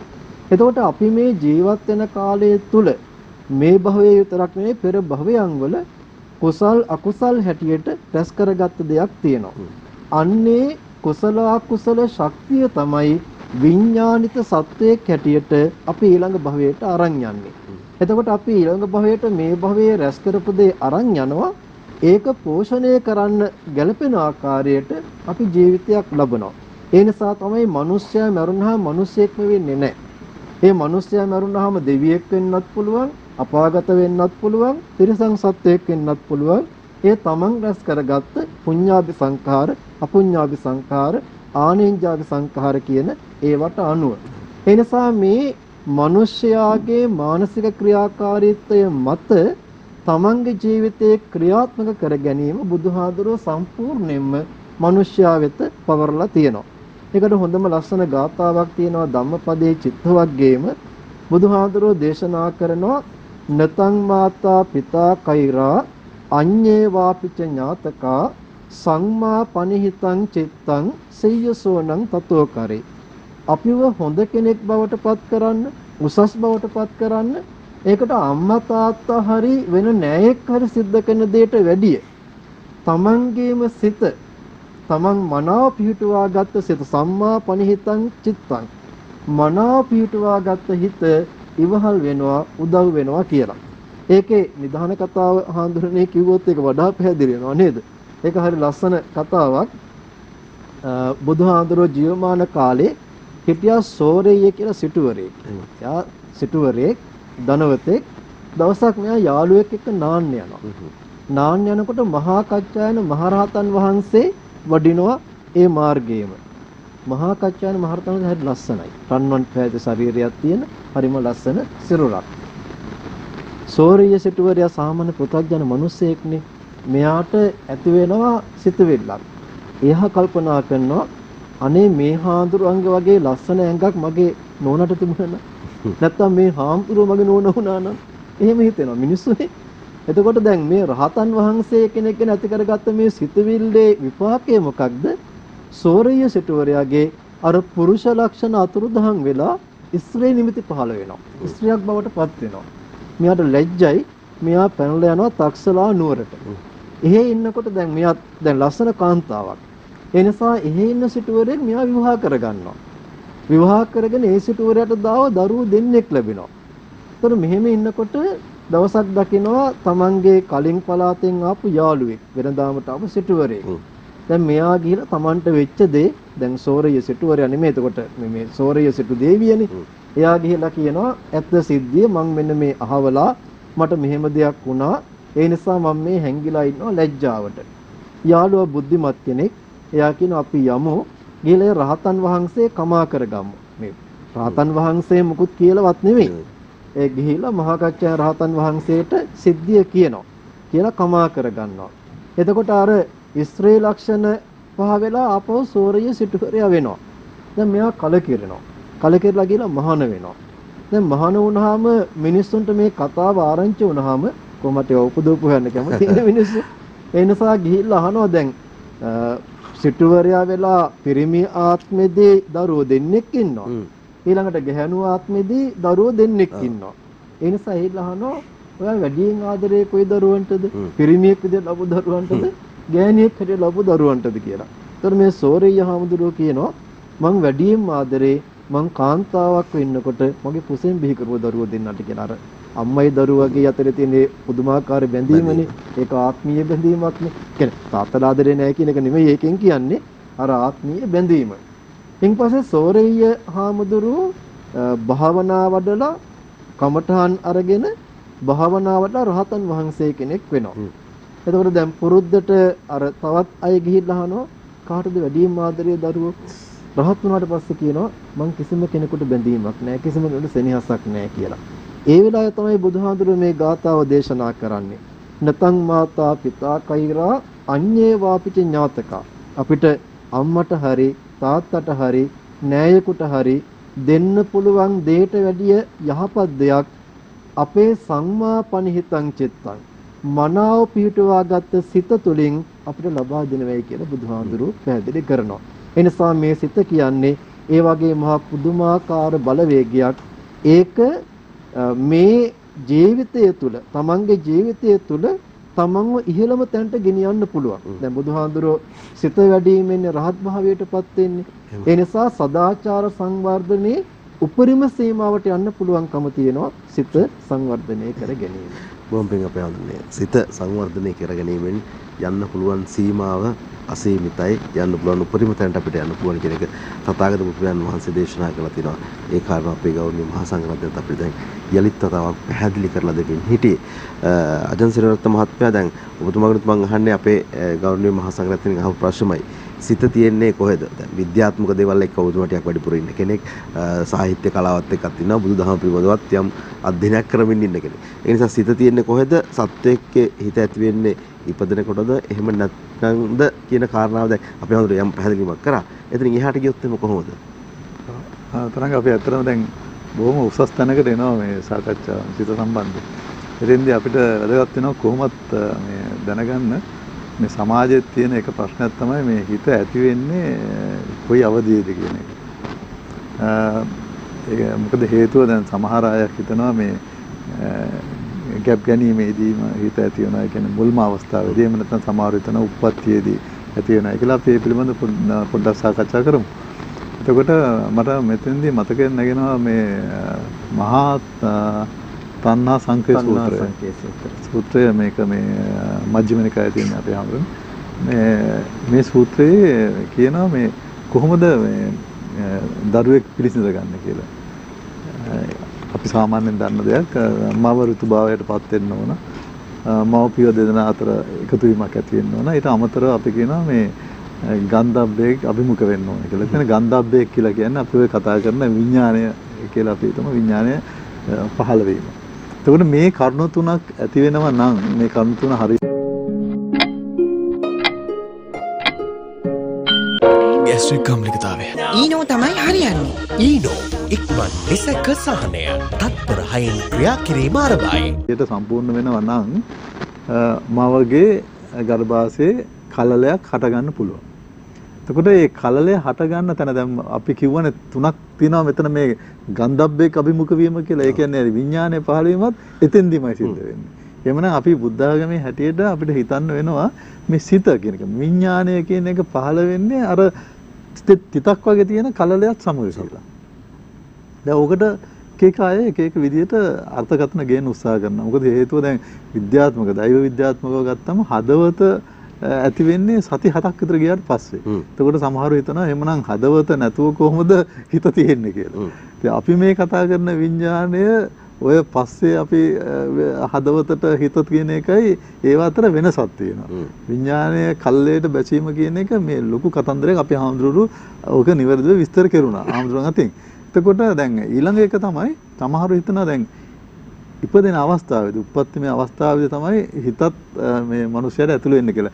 ඒ තර්කයේ ගේන්න හේතුව තමයි ගබ්සාවක් කරගත්තර කමන්නේ නැහැ කියන එක සාධාරණීකරණය කරන්න ඕනවට තමයි ඒක ගේන්නේ. හැබැයි දැන් මෙන්න මෙහෙම හිතමුකෝ අපි මේ තරඟ දැන් අපි දන්නවා මේ අපේ මේ ස්වභාවය කැටි වෙච්ච තැන තමයි DNA අණුව කියලා. DNA අණුව කියන එක මේ සියලුම සෛලවල එක විදිහටමනේ තියෙන්නේ. එක මිනිස්සෙක් ගත්තා ඒ මිනිස්යාගේ ආවේනික ස්වરૂපය DNA අණුව මත තියෙනවා. ඒක අපි ගමු අපේ කොතනින් ගත්ත ශරීරේ. මේ නිය ගත්තත්, සොටු ගත්තත්, එහෙම නැත්නම් කෙස් ගත්තත්, වෙන කොතනින් තනකින් ගත්තත් DNA අණුව මට තියෙන DNA අණුව එකක්. තරංගට තියෙන වෙන DNA අණුව. මේ DNA අණුවේ තමයි මගේ ස්වභාවය පිහිටලා තියෙනවා. මේ DNA අණුව ඇති වෙනවා අර පළවෙනි තිතත් සමගම. ඒ පළවෙනි සෛලයේ තියෙනවානේ. ඒ ශෛලිය බෙදීම පටන් ගන්නකොට අර DNA අණුව ආශ්‍රයෙන් තමයි බෙදීම කරගෙන යන්නේ. ඒතකොට එතනින්ම අපිට සාක්ෂියක් එනවා මේ භෞතිකව ගත්තම මේ ශෛලය ඇතිවීම මේ DNA අණුවට ආශ්‍රිතව තමයි සිද්ධ වෙන්නේ. ඉතින් අර විඥාණය කියන එක ඒ පළවෙනි කලලයේ තිත මතම තියෙනවා කියලා. ඒක අපිට හොඳ සාක්ෂියක් මේ ගැන මේ දිගින් දිගටම සාකච්ඡා කරනකොට සහ මේ ඇත්තටම සිත පහළ වෙන්නේ කොතෙන්ද කියන එක ගැන හිතනකොට. ඒතර සිත තියෙන්නේ කොහෙද කියන එකට ප්‍රශ්නෙට උත්තරයක් තියෙනවද? ඔව් ඒක අපේ හාමුදුරු කිව්වා වගේ බුද්ධහමෙදී කියවෙනවා මේ හෘදය වස්තුවේ අර අසරීරං ගුහායන් කියන කතාවත් එක්ක තමයි එන්නේ මේක මේ ලේ පිඬක් ඇසුරුකට පවතිනවා කියලා.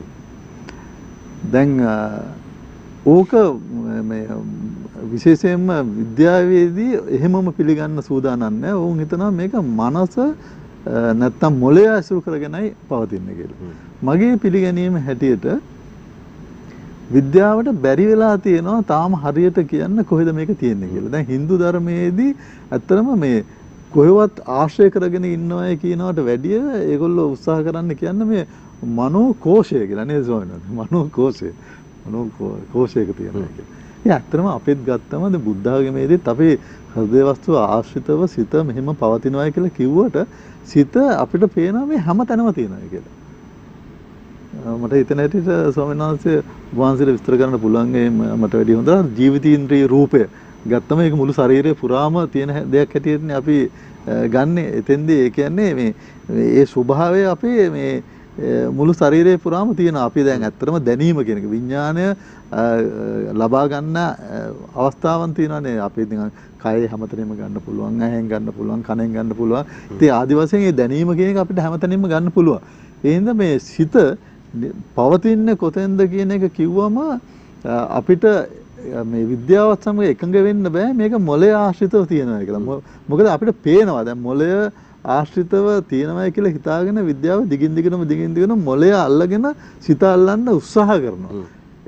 ඒක හරි ගැඹුරු දෙයක්. ඒක කරගන්න බැරි වෙයි කියලා මම විශ්වාස කරනවා. මොකද මම ඒ සම්බන්ධයෙන් හදාරීමකුත් කරපු නිසා දැන් පේන්න තියෙන ලක්ෂණ අනුව එහෙම ඇල්ලීමක් කරන්න බෑ. හැබැයි මනස නැත්තම් මොළය හා සම්බන්ධිත විනත් දේවල් ගොඩක් තියෙන ඒ ටික ඔක්කොම අල්ල ගන්න පුළුවන්. ඒවත් එක්කලා මිනිස්යාගේ ස්වභාවය බොහෝ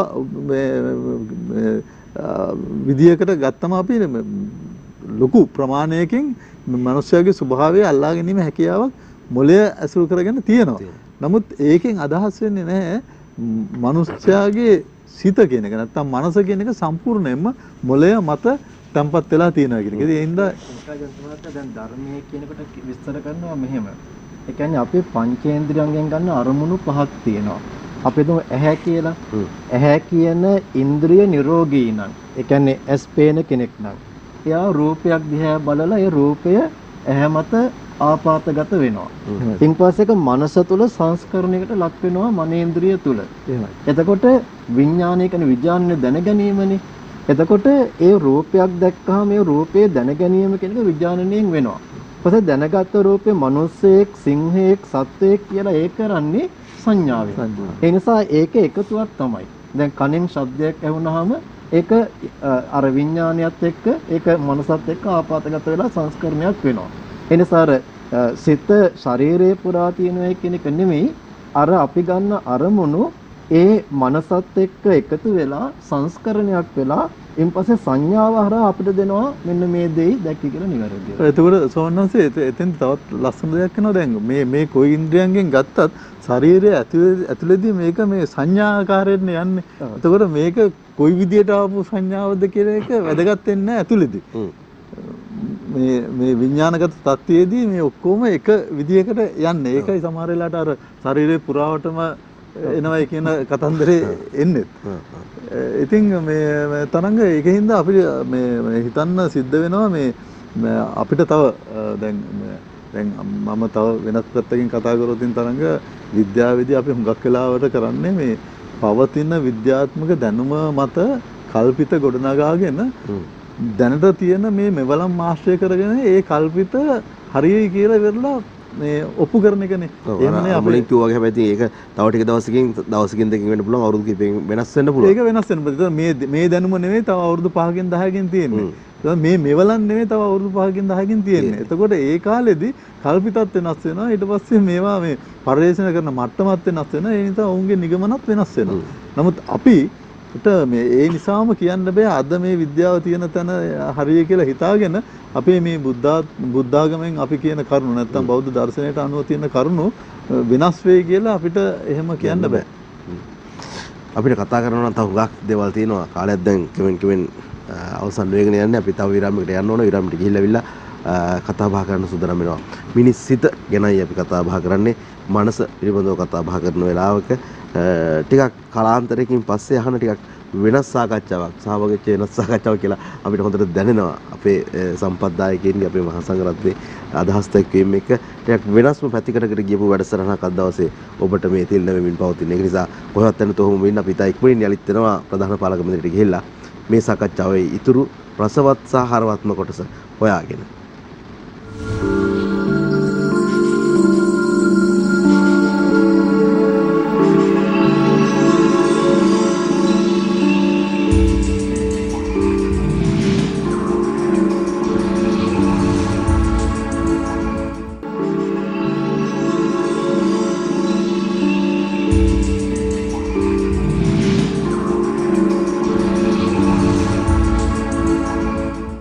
යාත්‍රා වැඩසටහනේ අවසාන විරාමය රැගෙන අපි අවසන් විනාඩි කිහිපයත් එක්ක ඔබව මුණ ගැහෙන වෙලාව.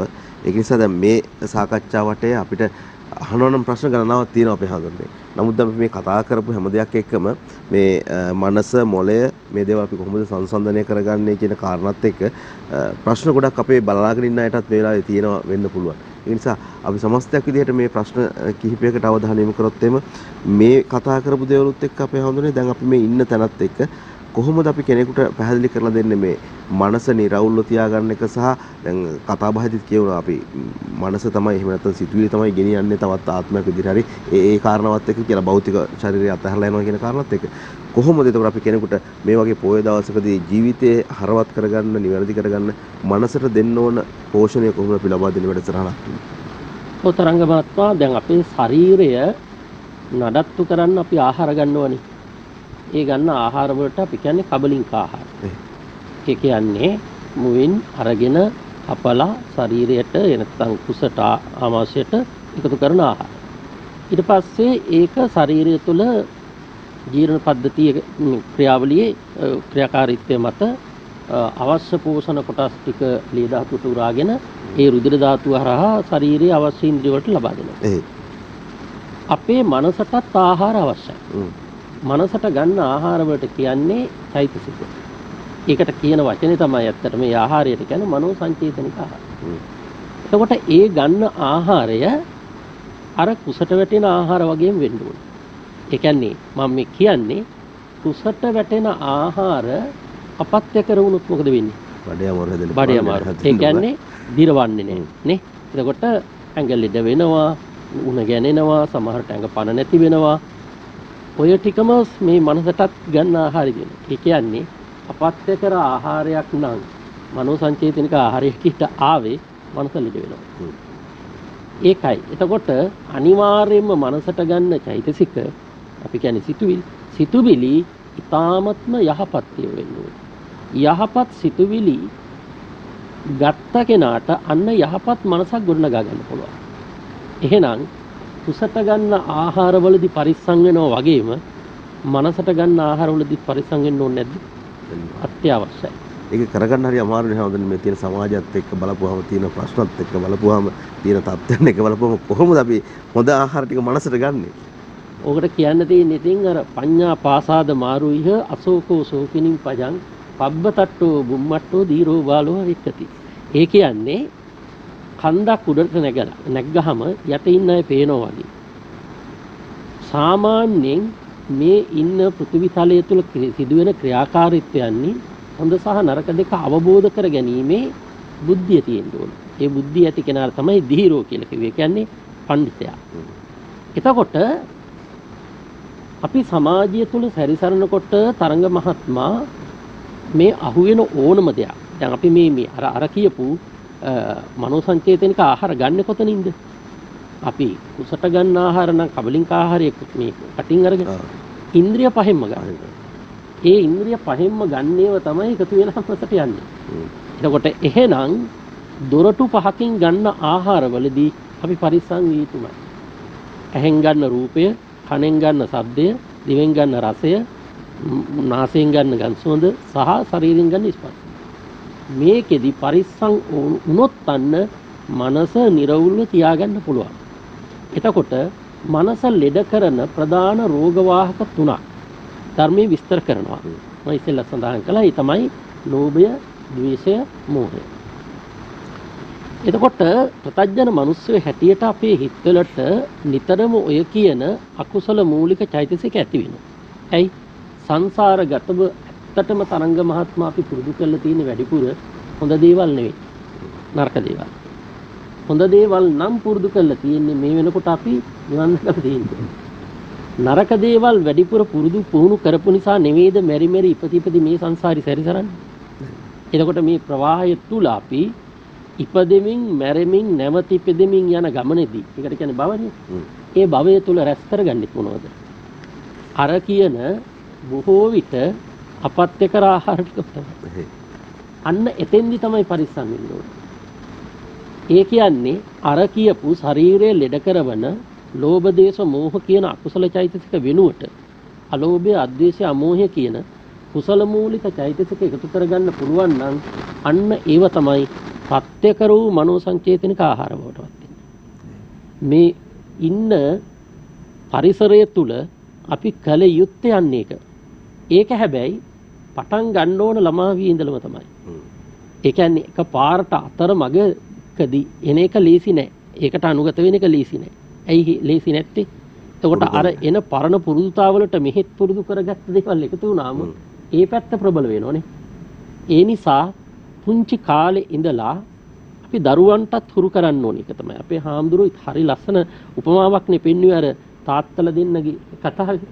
ඒ කියන්නේ බොහෝ විට අපි සමාජය තුළ දරුවන් පොළඹවන්නෙත් අර මනස දූෂණය කරන නැත්තම් මනස විකෘති කරන වෙනස් කරන පදාර්ථ එකතුවකටම තමයි. දැන් හොඳම උදාහරණයක් අරගෙන බලන්න මේ පවතින විභාග මේ නැත්තම් ඔය විභාග පදනම් කරගත්ත අධ්‍යාපන ක්‍රමවේදය තුල තියෙන තරඟකාරීත්වය. ඒ තරඟකාරීත්වය තුල පුංචි කාලේ ඉඳලම දරුවගේ මනසට එකතු කරන්නේ නැද්ද කුහක බව, ආත්මාර්ථකාමීත්වය, බොරුව. ශිෂ්‍යත්ව විභාගයට අම්මා කෙනෙක් කියනවා දැන් පන්ති වල පොඩි දරුවෙක් ආපුනේ දවස අනිත් දරුවට සටහන් ටික දෙන්න හැදුවා. ඒක තමයි. හොඳම උදාහරණය මම අපේ හාමුදුරන්ට වගේ අපේ පන්සලේ දහම් පාසලේ එක සිදුවීමක් මම බලාගෙන හිටියා.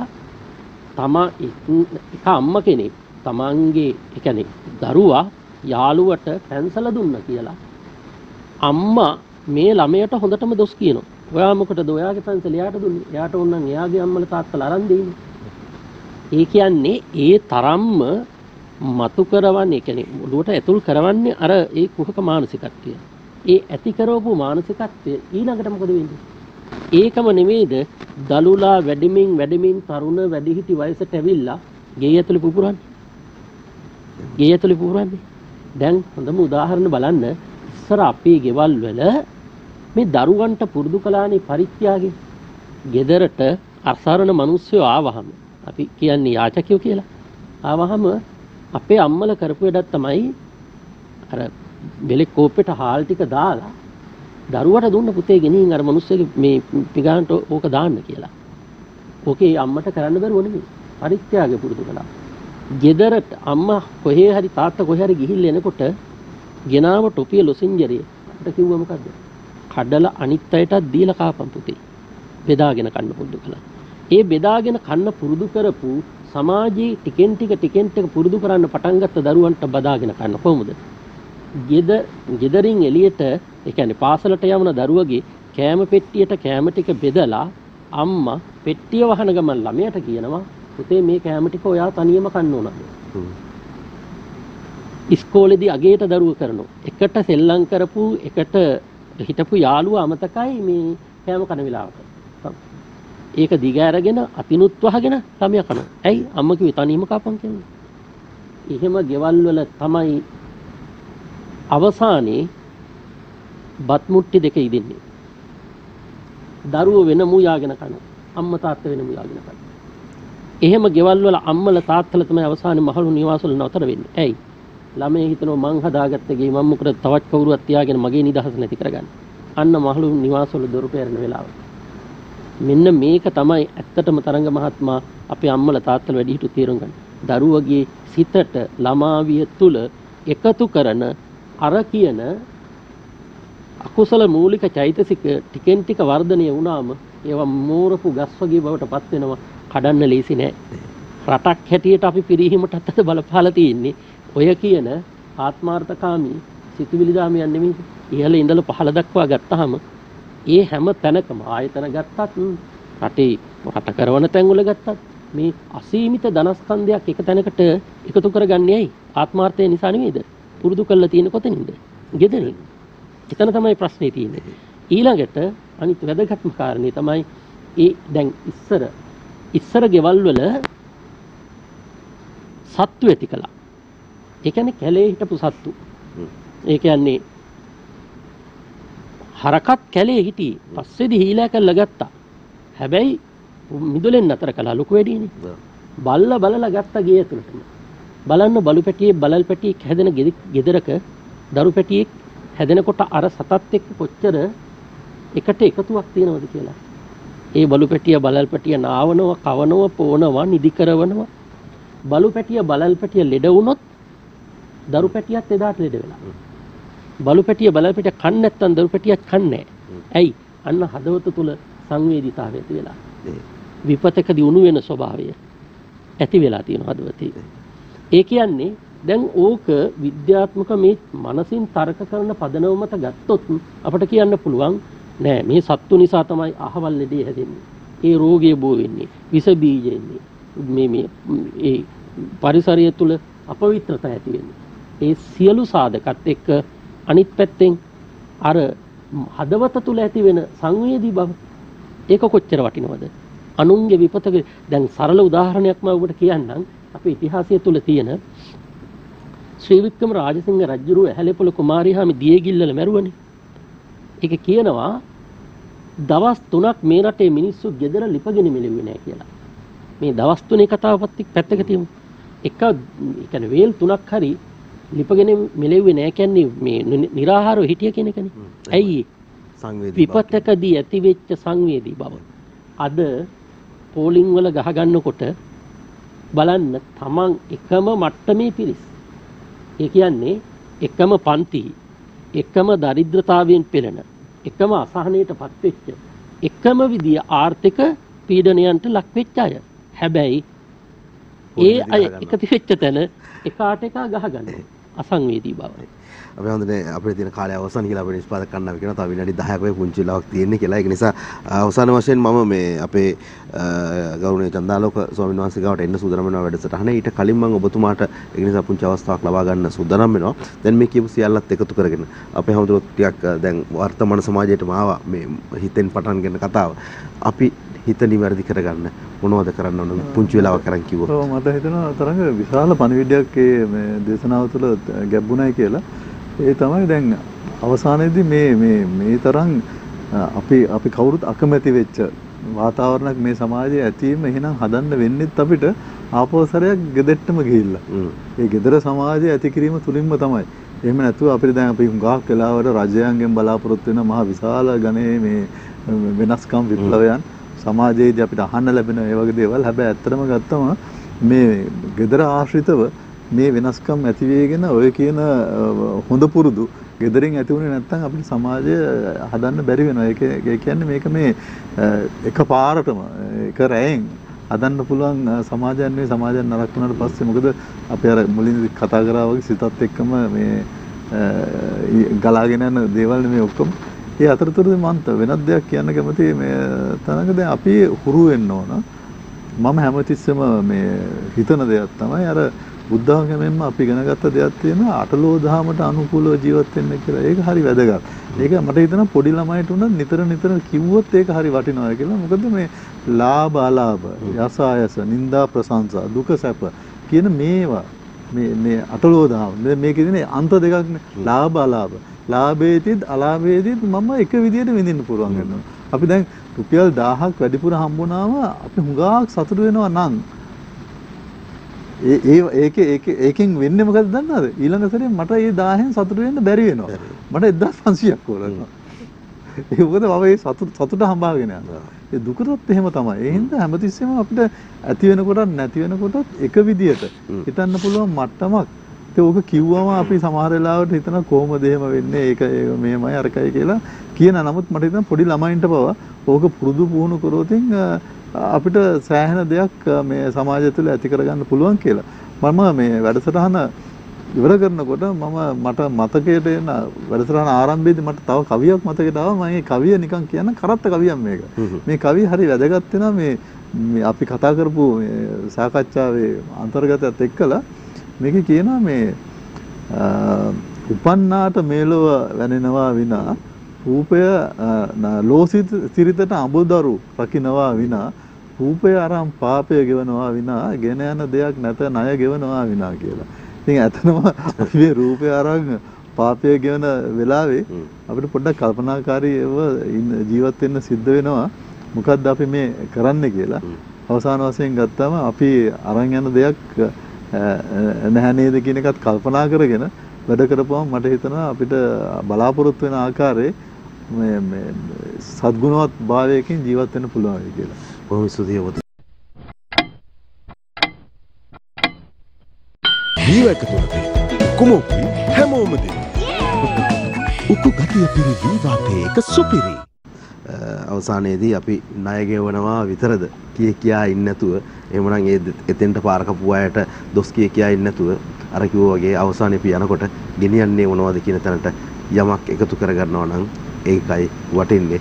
අපි බුදුදහමෙත් කතා බහ කරන විදිහට මෙතනින් පස්සේ තවත් ජීවිතයක් තියෙනවා කියලා තැන අවබෝධ කරගෙන කටයුතු කරොත් වටේ මනස නිරවුල් තැනට නිවැරදි තැනට ගනිමින් අද දවසේ යාත්‍රාවට සන අපි අවසානයේ කරගෙන යන්නයි සූදානම් වෙන්නේ. මම ඊටමත් ගෞරවපූර්වක නමස්කාර පූර්වක බොහොමසට ආරාධනා කරනවා අද දවසේ මේ මිනිස් සිත ගැන කතා කරන යාත්‍රාවට සරහනේ නිමාව කරගෙන යන්න.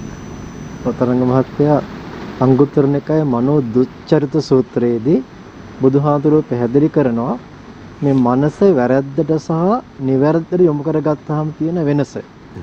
මනස වැරද්දට යොමු කරගත්තාම මේක විපාක පහක් විඳින්න සිද්ධ වෙනවා. තමන්ටම දොස් කියනවා. දැන් අපි වැරද්දක් කළාම අනික කාගෙන් හංගගෙන කළත් අපිට කියන්නේ අපරාධයක් එක්කලේ කියලා අපිට හිතෙනවානේ. ඊළඟට ඥානවන්තයෙක් ගැරහුම් ලැබෙනවා. දැනගත්තාන් පස්සේ මේකට ඔයා වැරද්දක් කියලා ගරහනවා. ඊළඟට තමන්ට කලුරිය කරන, කියන්නේ මැරෙන වෙලාවේදී හිත හදාගෙන මැරෙන්න බෑ. මතක් වෙනවා මම මෙන්න මේ වගේනේ දේවල් කළේ කියලා ඒක මතක් වෙනවා. ඊළඟට මැරෙන මොහොත සුවපත් උනේ නැති වුණාන් පස්සේ මරණයෙන් පස්සේ ජීවිතේ දුගතියක උපදින්න සිද්ධ වෙනවා.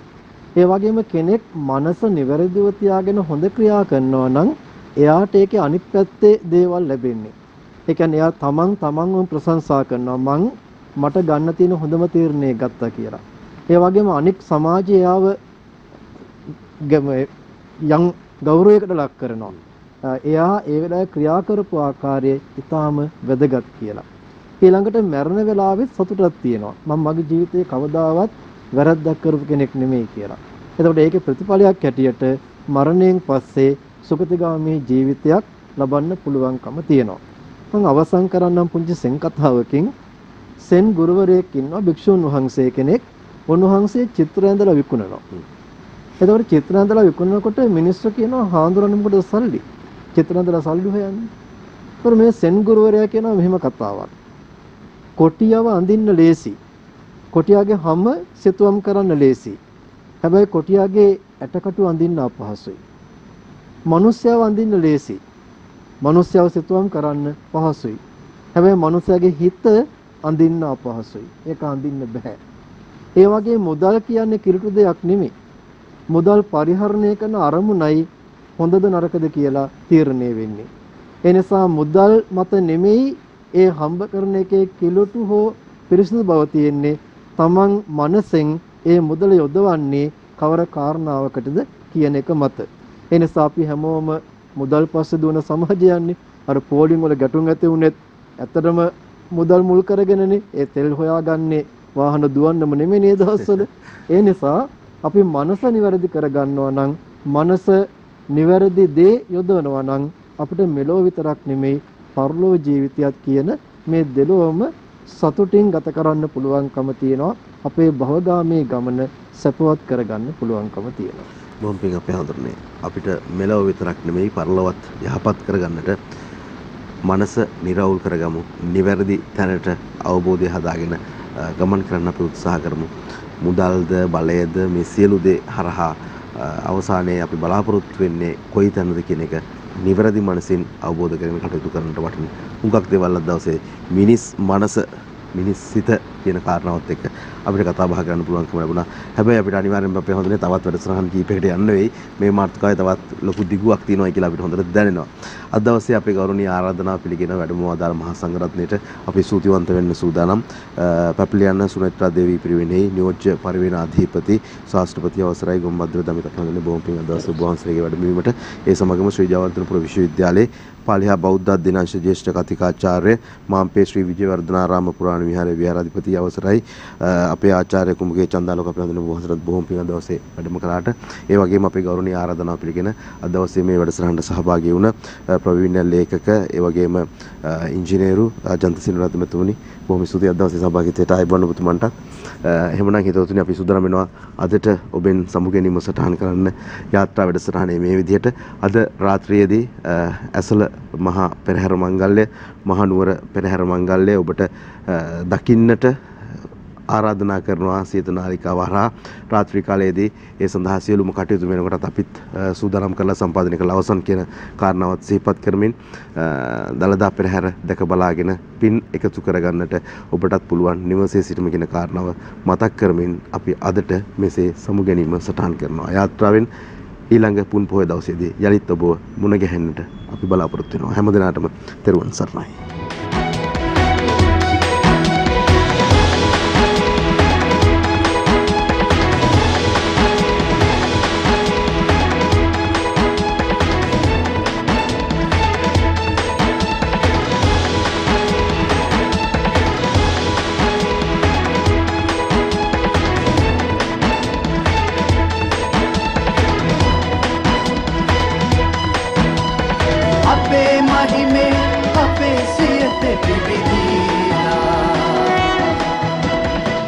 දිනපතා අලුත් වීඩියෝ සහ ප්‍රවෘත්ති නැරඹීමට ඉහත බටන් එක ක්ලික් කර සියත TV සබ්ස්ක්‍රයිබ් කරන්න.